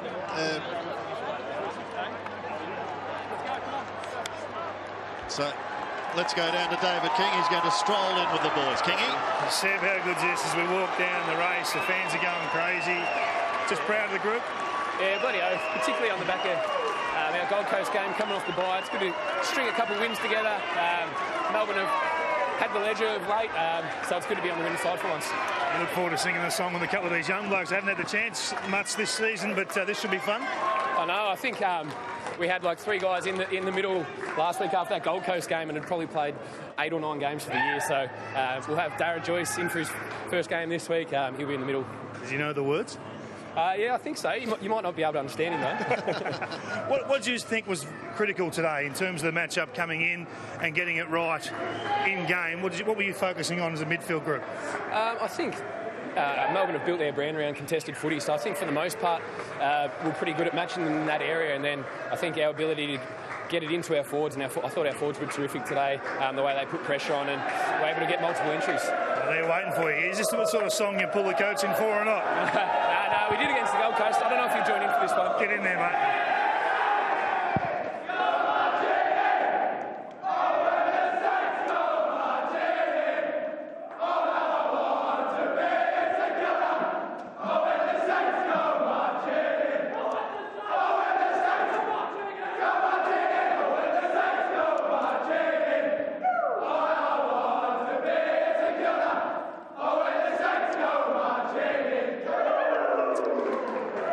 A Sunday thriller on Fox Footy as the Saints hang on and record a 2-point win over Melbourne.